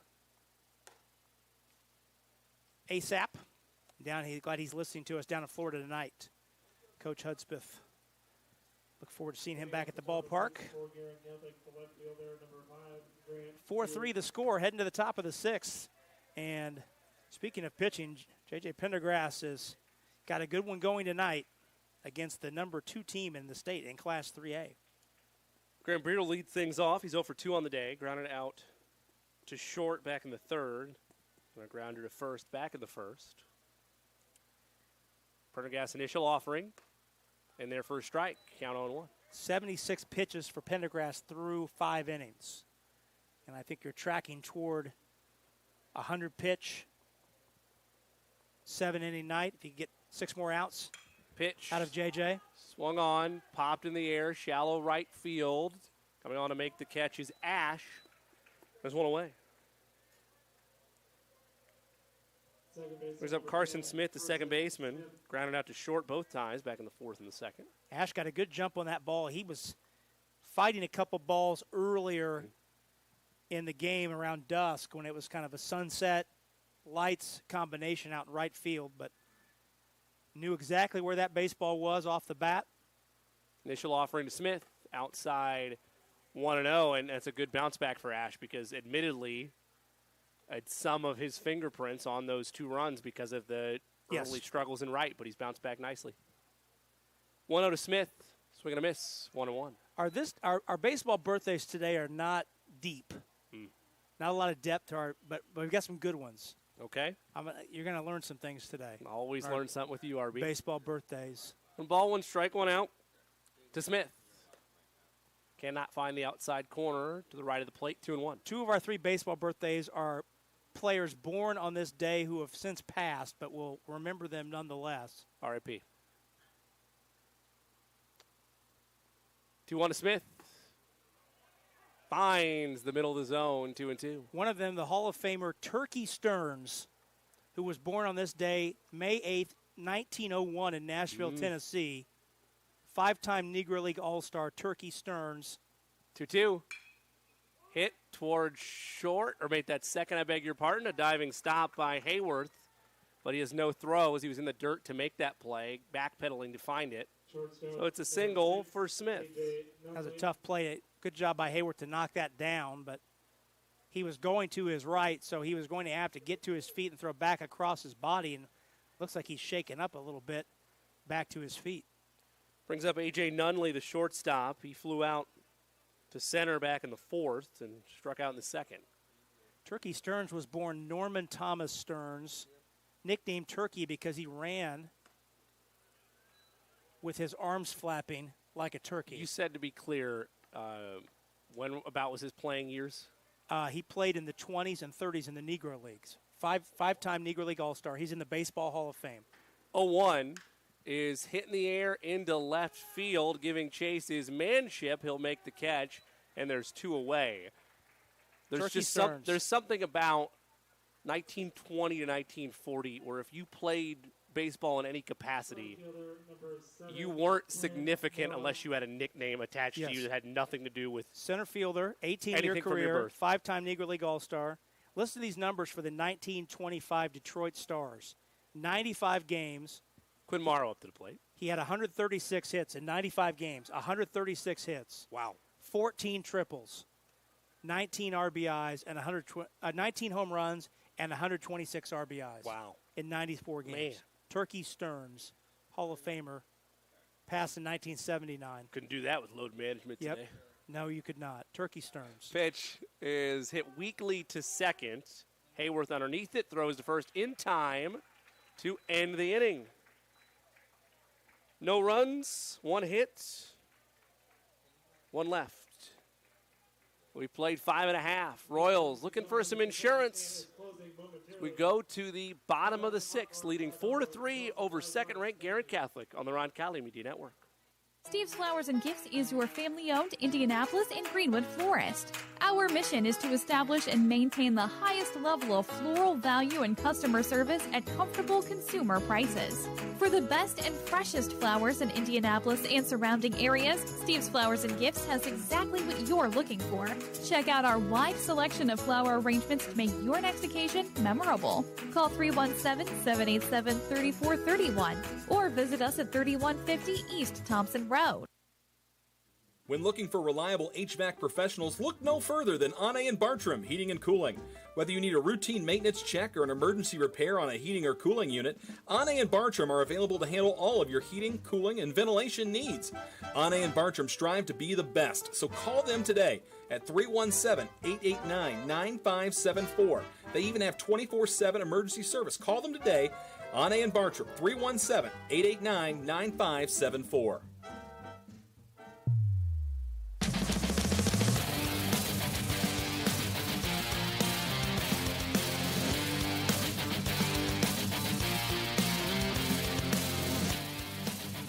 Go to the bottom of the sixth. Royals looking for some insurance, leading 4-3 with Rob Brown. I am Jimmy Cook. By the way, I think you said this, so I'm not going to question you, but we did address him as the Hall of Famer, Turkey Stearns. He's in the Baseball Hall of Fame, absolutely. Sure. Yes, I figured we did. I did a little quick Google search during the break. Negro League All-Star, posthumously 5 times. elected in 2000. Hall of Famer. Norman Thomas Stearns, a.k.a. Turkey Stearns. Parker Doherty to lead things off. Royals in front 4-3. Grimmel Spocker steps off the mound. Softball has gone final up at Noblesville, and Noblesville defeats the Royals 10-2. Royals will be at Tri-West tomorrow. Initial offering, well outside, count 1-0. You said it was a thin birthday list? That's a thin birthday list. Adrian Gonzalez. You've heard of Adrian Gonzalez. I have heard of Adrian Gonzalez, yes. 42 today, 15 years in the big leagues. 1-0, foul off. 5-time All-Star. Played with the Padres, the Red Sox, and the Dodgers. Missed, though, the Red Sox and the Dodgers World Series teams. Man, that's tough. Missed those windows. Got paid. Got a lot of money. Got paid. In their first strike, 1-2. But missed those windows. Tough. Got some big checks, but did not play on World Series champions. Sit with Charles Barkley, I guess. Did not play in World Series champions, I should say, with either the Red Sox or the Dodgers. 1-2. Hit up the mound. Ricochets off of Grimmel Spocker, and reaching is Doherty. Well, the Royals have had plenty of opportunities. Every single inning tonight, all 6 innings, the leadoff batter has reached. 2 of those previous 5 have scored, and the Royals would love to manufacture an insurance run here in the bottom of the 6th. Going to take a lot of pressure off Prendergast for certain.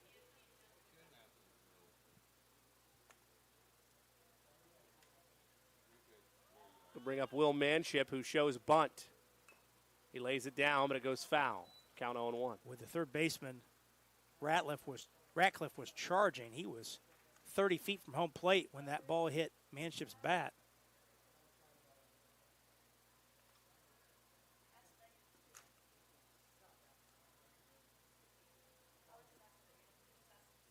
No balls and a strike to Manship with Doherty off first. Royals lead at 4-3, bottom of the 6th. Grimmel Spocker looks infield all the way in for this bunt attempt, and now time will be called. The Ratcliffe off third was so close, would have made Anthony Rizzo blush. Indeed, I think we talked about that a couple weeks ago. We did indeed.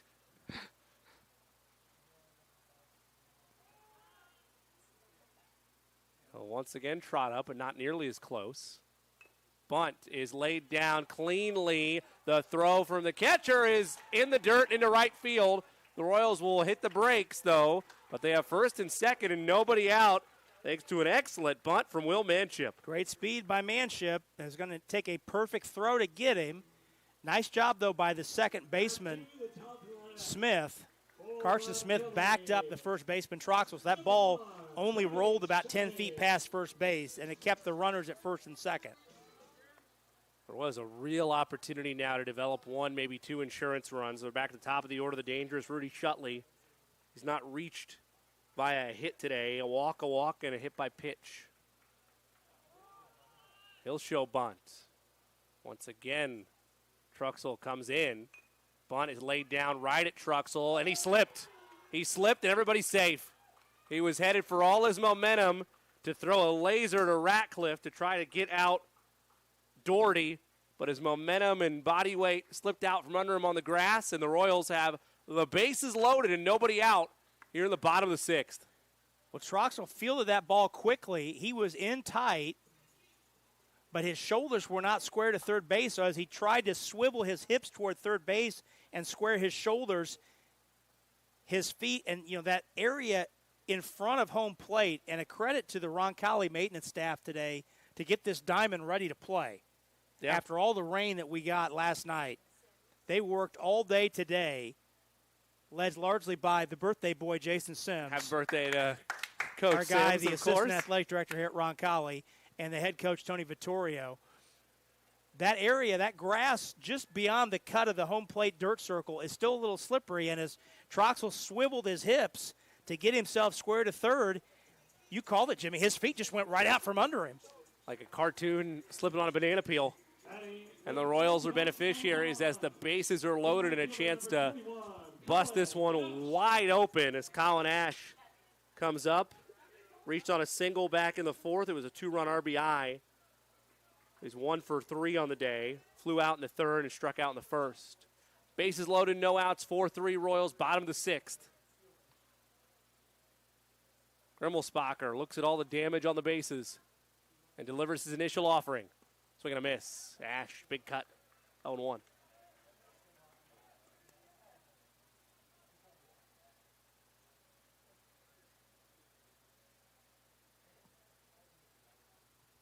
Just got word that Troy Troxell's dad is from Union City, same hometown as our good friend Michael Wantz, assistant principal here at Roncalli, longtime 0-1 to Ash, swung on boys foul. basketball coach, Third formerly base the side. boys basketball coach here. Did not know that. I did not either. Randolph County represent. Always good to have a little fun fact there. Bases loaded, 0-2 to Ash with no outs here, bottom of the sixth, 4-3 Royals. Grimmelspacher looks into Dorsey.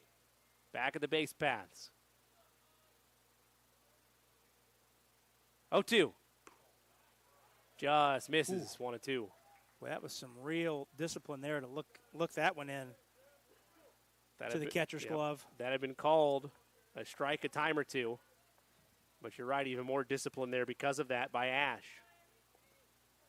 Bases loaded, no outs. 1-2. Hammered into right field, not deep. Underneath it is Morrow. The Royals will tag. There will be no throw home. It's off the fencing and the dugout wall, or the backstop wall, I beg your pardon. So it allows the Royals to push an insurance run across on the sac fly RBI from Colin Ash. 5-3 Roncalli. So clear up some scoring on the lead up. So in that sequence where the Royals bunted and infield hits, the only ball that was scored a hit was Doherty's. Yep. Manship's was scored an error on the catcher, and then Rudy Shutley's was a fielder's choice because that would have been an out had Troxell not slipped.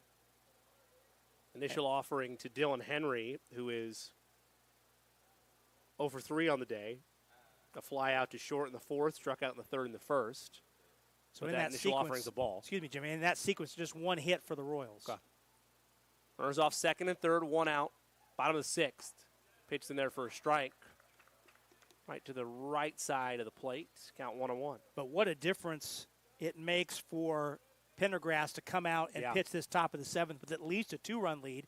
But now 2 runners in scoring position, just 1 out. The Royals want to get greedy, try and get a couple more here. Absolutely.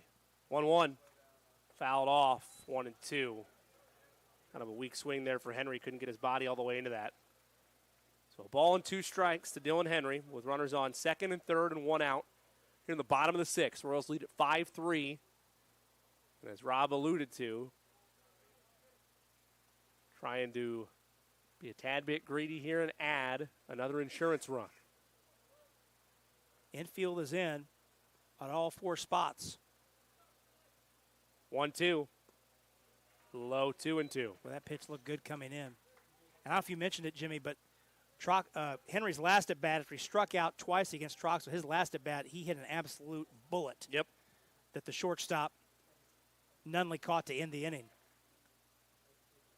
Another one of those was where they're positioned. Likely scores 2.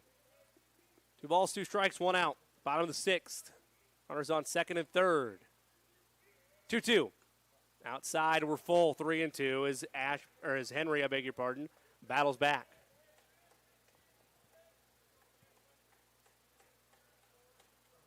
And the dangerous Sam Rader would await with the bases loaded should there be one more bad one.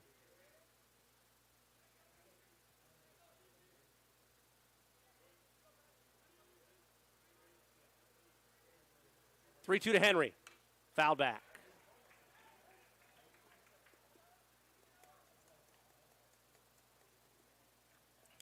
Boy, what a gorgeous weather night this has turned out to be, and we were anxious about will we get this game in as the radar showed the weather system coming across Illinois into the western part of the state, but that system slid south and never got any further north than Columbus. And it's been a beautiful night of baseball.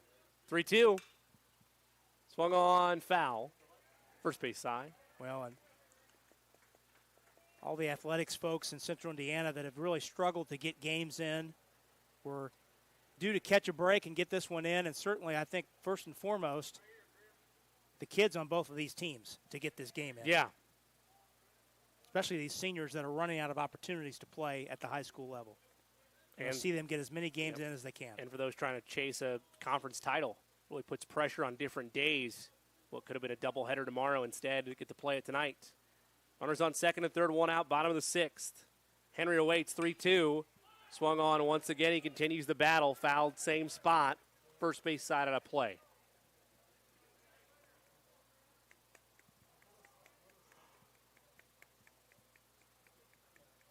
In case you're wondering, Pendergrass is sitting on 86 pitches.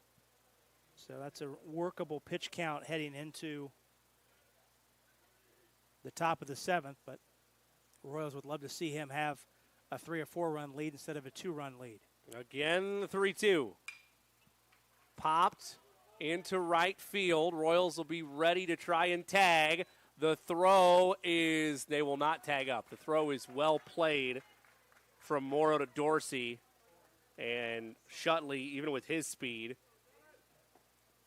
wisely hits the brakes and stays at third, so there's 2 downs. Great throw up the line. We've seen a couple really nice catches by both the center fielder Taylor and the right fielder Morrow from Guerin Catholic tonight. So it brings up Sam Rader with 2 outs here and runners on. No, they'll walk Rader. Thank you for that. Should have known better after he was walked in the third the same way. So they won't toy around with Rader. And, oftentimes, Rob, you tip the cap to the decision. But if you're the guy behind the guy, bit of a hint of disrespect. Second time tonight. Is Jaffe trying to make him pay? He was unsuccessful last time. Second time tonight that Guerin Catholic has intentionally walked Rader, who's 2 for 2 tonight in his 2 official plate appearances. Bases loaded, 2 outs. Initial offering to Jaffe. Had a late curve on it, but is downstairs for a ball. Count 1-0.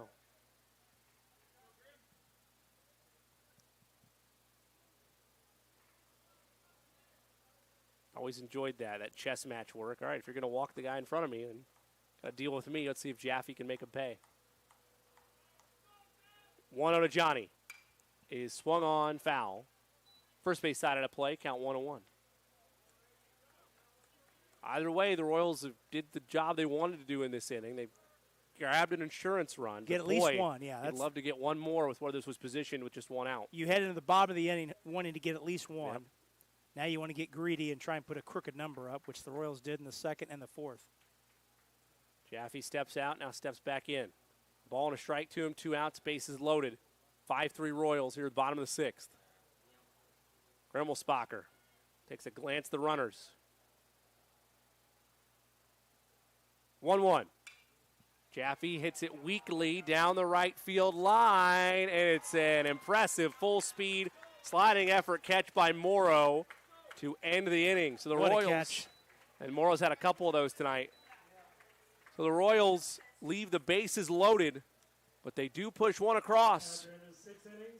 We played 6. Royals lead at 5-3. J.J. Prendergast hoping to close it out. The top of the 7th. We come back on RMN. Marian University wants to know, what are you made of? At Marian University, our students are made of character and faith. Our students are service-minded and want to make a difference in the world. Our students possess the skills and intellect required of leaders. Come to Marian University, Indy's premier Catholic university, and let us help you find out what you're made of. You can apply for free today at marian.edu. At Peterman Brothers, we know how critical AC can be to your comfort. And we want to make sure you're comfortable in every season. That's why right now when you install a qualifying AC system with Peterman Brothers, we'll include the furnace for free. That's right, Indiana. The furnace is free. And if you schedule today, we'll install your new system tomorrow, guaranteed. Visit PetermanHVAC.com to schedule online in seconds.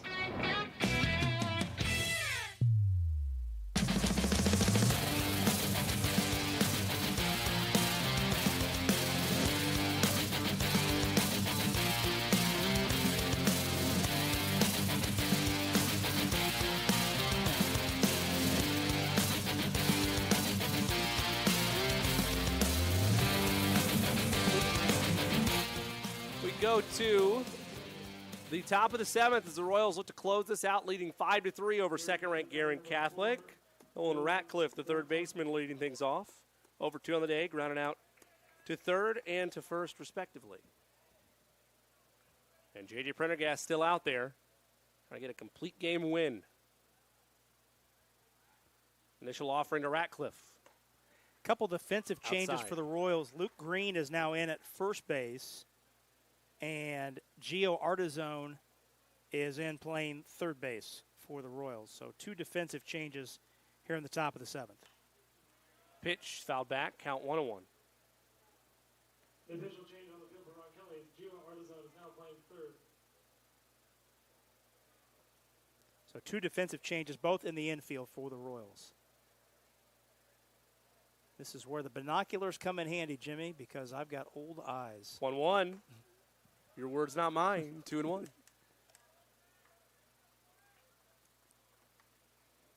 Old eyes, but a young heart. Rob. That's right. That's right. 2-1 to Ratcliffe.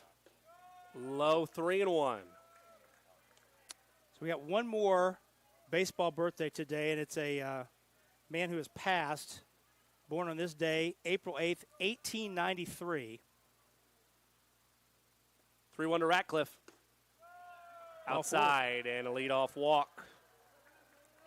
So Just the the tying fourth run at the walk plate now. Issued by J.J. Prendergast. Tying run at the plate in Ian Taylor. He is 0 for 2 on the day with a walk and a run scored.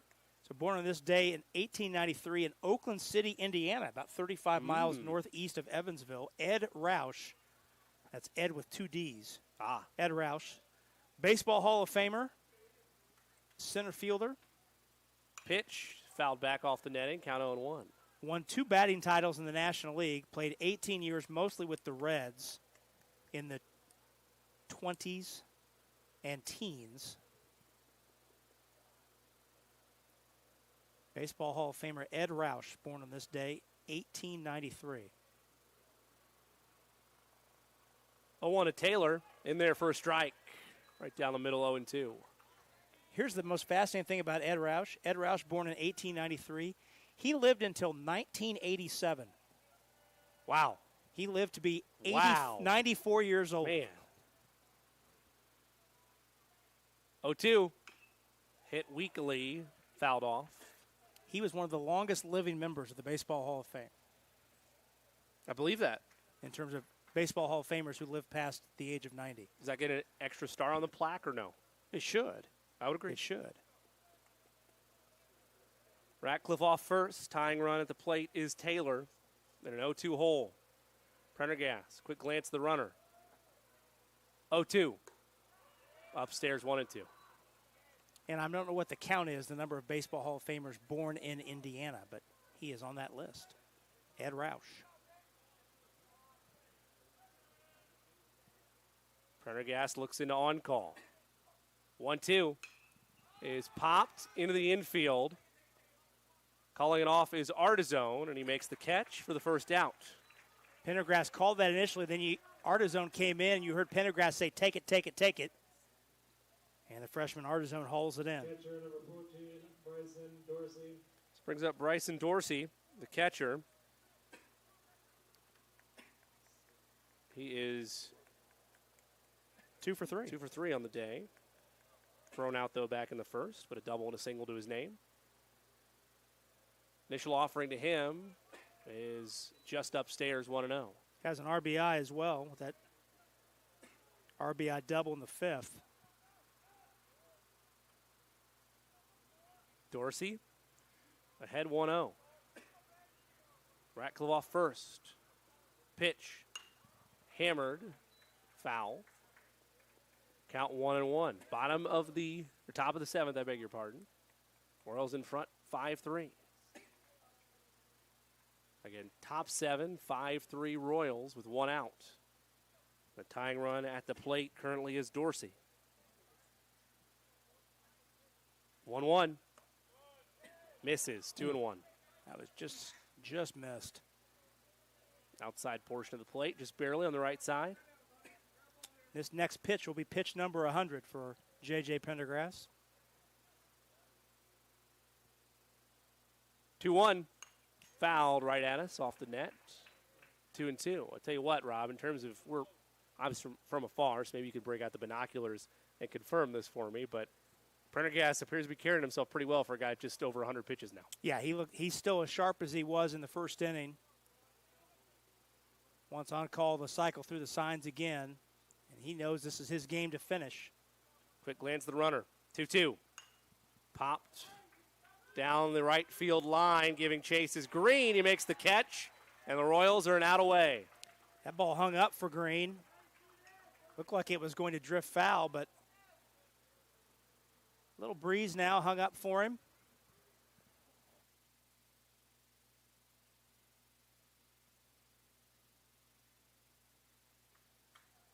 It looks like we'll have Davis Wagner. Yep. The DH up to the plate. Yeah, Wagner can re-enter as the DH. The Royals an out away. Tying run, though, still is Wagner. Initial offering to him is outside 1-0. Well, certainly with the tying run being the man at the plate, the last thing you want to do is allow Wagner to reach and let Troxel come to the plate. No, absolutely not. With Troxel on deck. So you want to get Wagner out right here to end the ball game. 1-0. Upstairs 2-0. And if you're Prendergast, you can't even let yourself think about that. Just focus on exactly Wagner and continue on. 2 balls, no strikes, 2 outs. Runner on first. Royals lead at 5-3. Top of the 7th. Pitch. Fouled back, 2-1. Wagner grounded out back in the 5th, had a double in the 3rd, and walked in the 1st.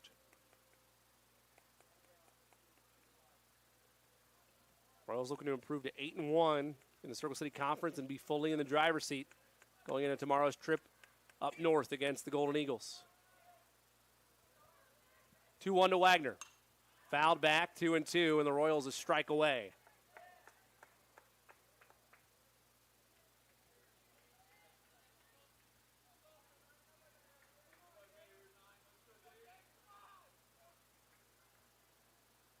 Wagner steps out, now steps back in. 2 balls, 2 strikes, 2 outs. Royals lead at 5-3, top of the 7th, the runner on first. Prendergast looks into on call.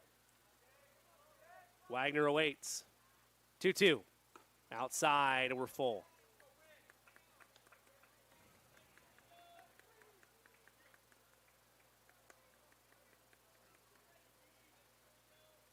Prendergast takes a brief pause. Now locks in. Prendergast looks into on call. Wagner awaits. 3-2. Just misses, and it's a walk. And it brings up Troxel. He's the last guy you want to face in this situation. Second walk of the inning. It always starts with a walk. So Tate Troxel, 1 for 2 on the day, struck out his last time. Was intentionally walked back in the third. And there's no activity in the Roncalli bullpen. Nope. So, again, this is Pendergast's game to finish. First and second, 2 outs. Royals lead at 5-3. Prendergast looks in. Initial offering to Truxell. Misses. Count 1-0.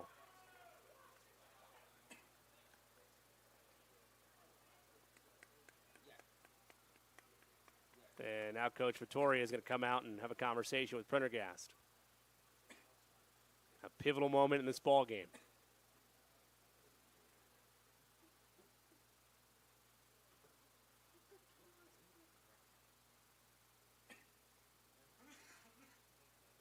Going to give his pitcher a little bit of a breather, a little pep talk. It's the 31st batter that Pendergrass has faced.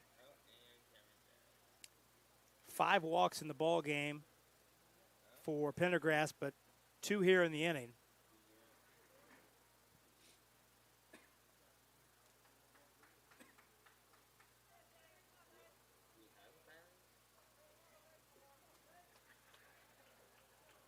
One ball, no strikes, 2 outs.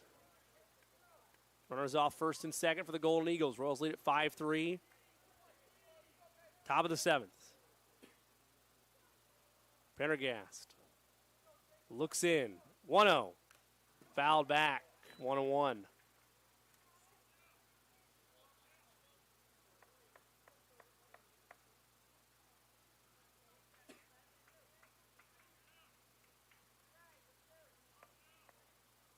Truxell steps out, now steps back in.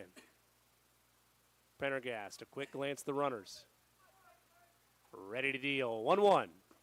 Did he go around? Check swing. He did. No, he did not. Oh, my. Coach Vittoria's beside himself. He's out having a conversation with both umpires. And now, instead of it being a 1-2, it's 2 balls and a strike. And Coach V is not happy. I don't blame him. Wow. My, oh, my. So 2 balls and a strike, 2 outs. Runners on first and second. Royals lead at 5-3, top 7. Pendergast has to reset 2-1. That one misses low, 3-1. Well, now Pendergast has to get himself refocused here. Good idea to step off the rubber and regroup. Runners off first and second, 2 outs. Behind in the count, it's Prendergast, 3-1. Delivery. In there, and we're full 3-2, and it comes down potentially to this pitch in terms of the way the rest of the proceedings go. For the Royals, it's a Circle City Conference win. For the Golden Eagles, they could stay alive. Truxell awaits. Runners off first and second, 2 outs, 5-3 Royals, top 7. Prendergast looks at the runners, deals 3-2, fouled off. And we'll do it again.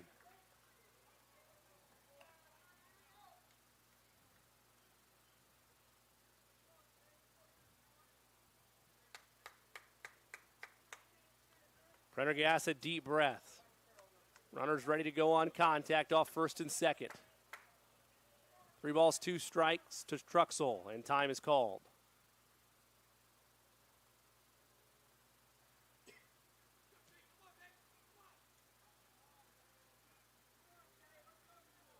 Truxell ready now. Prendergast ready. Runners off first and second, 2 outs.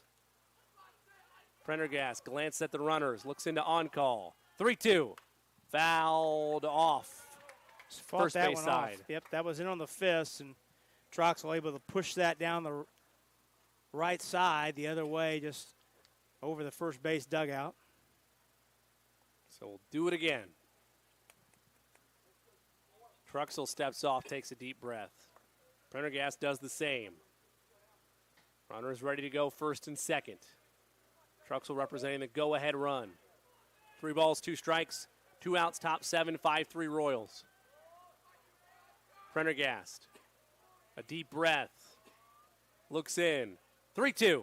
Struck him out swinging. Ball game over. Royals win. The Royals win. 5-3 final and a gutsy complete game performance from J.J. Prendergast. The Royals now 8-1 in Circle City Conference play and 14-5 on the season as the momentum shifts for the Royals with their trip up north to Guerin Catholic tomorrow night. Got him on a pitch down. Troxell strung right over the top, and the Royals 1 game away. They'll do it again tomorrow night. We will step aside for 30 seconds. We come back, we'll wrap things up. Royals win it 5-3 over the second-ranked Golden Eagles of Guerin Catholic. Indy Teledata postgame show up next on RMN. When looking for reliable HVAC professionals, look no further than Ane and Bartram Heating and Cooling. Whether you need a routine maintenance check or an emergency repair on a heating or cooling unit, Ane and Bartram are available to handle all of your heating, cooling, and ventilation needs. Ane and Bartram strive to be the best, so call them today at 317-889-9574. They even have 24/7 emergency service. Call them today, Ane and Bartram, 317-889-9574.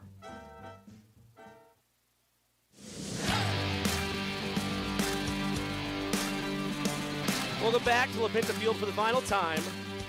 The Indy Teledata postgame show is on. Royals victorious 5-3 over Guerin Catholic to improve to 8-1. Out 2-run single in the 4th inning to break the 2-2 tie to give the Royals the lead for good. Sam Rader with 2 hits in his 2 official plate appearances. Parker Doherty had a couple infield hits and scored as well, but you got to give it to J.J. Prendergast.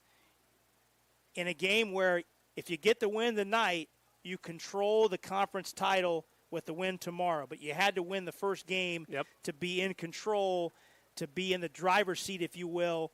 And Tony Vittorio, the head man, gave the ball to his senior ace, and the left-hander delivered a complete game. 3 runs allowed tonight, 2 earned, 4 hits, 5 strikeouts, 5 walks. And I think most importantly, Jimmy, he pitched a complete game. And with 5 games in 4 nights, you needed a complete game to save your bullpen and save the arms, because what you did now is you saved the bullpen to back Luke Green up, who's going to be the starter tomorrow night. So Dalen Powers, your closer, is fully available tomorrow night in case Green needs help to close out a game and close out a conference title. Royals with the win tonight move to 8-1. Guerin falls to 5-2. Golden Eagles have a couple makeup games, but it's very simple. Royals win up at Guerin tomorrow night. Royals are the Circle City Conference champions for the 4th time in 7 years.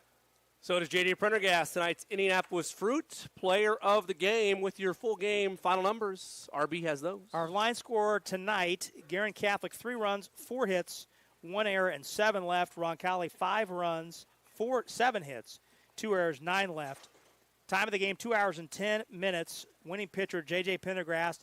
He notches his team best 5th win against 2 losses. The sophomore starter, Tate Troxell, he is the losing pitcher tonight for Guerin Catholic. With the win, Roncalli improves overall to 14-5, again 8-1 in Circle City Conference play with 1 game to go. Guerin Catholic drops just his 4th game of the season, 15-4 the overall record, 5-2 in Circle City Conference play. Again, Guerin Catholic will have 2 other makeup games next week and the week after. Covenant Christian on the 14th, Bishop Retard on the 21st. But for the Royals, it simply comes down to tomorrow night at Guerin Catholic. Luke Green, the left-handed junior, on the hill. The Royals win at Guerin Catholic tomorrow night. They finish the conference season 9-1, and they are the 2024 Circle City Conference champions. Well, that'll be a fun one. Be sure to go to RHS_athletics on Twitter or athletics.roncalli.org to follow along as the Royals look to wrap up the 2024 Circle City Conference title. Tomorrow night up north, and, of course, make it up there to 146 to cheer on the Royals if you can. A programming note, this was modified earlier in the week, but Royals versus Carmel for Grandparents' Night on Friday will not be on RMN. It's instead moved to our next broadcast, which is Tuesday, May 14th, for Senior Night for the Royals. They take on Southport. Also next week, we'll be on the air on Friday night when the Royals take on Columbus East. Those are next two broadcasts on RMN. 5:30 start time for that Tuesday night game against Southport here next Tuesday. Yep, and then 6 o'clock for the Columbus East game on Friday night. Rob Brown and I will be along. We hope you will as well. The executive directors of the Roncalli Media Network, Therese Carson and Aaron Hommel. Video operations director, the talented A.J. Ablong and his student crew, doing a wonderful job providing all these shots that you saw throughout the broadcast this evening. My partner tonight, the incomparable Rob Brown. And, of course, I'm Jimmy Cook. Again, our final in this one, Royals knock off the second-ranked team in the Guerin Catholic Golden Eagles 5-3 year final and can hoist a Circle City Conference trophy with a win tomorrow night. Until we talk to you next Tuesday for Senior Night, this is Jimmy Cook saying so long, everybody.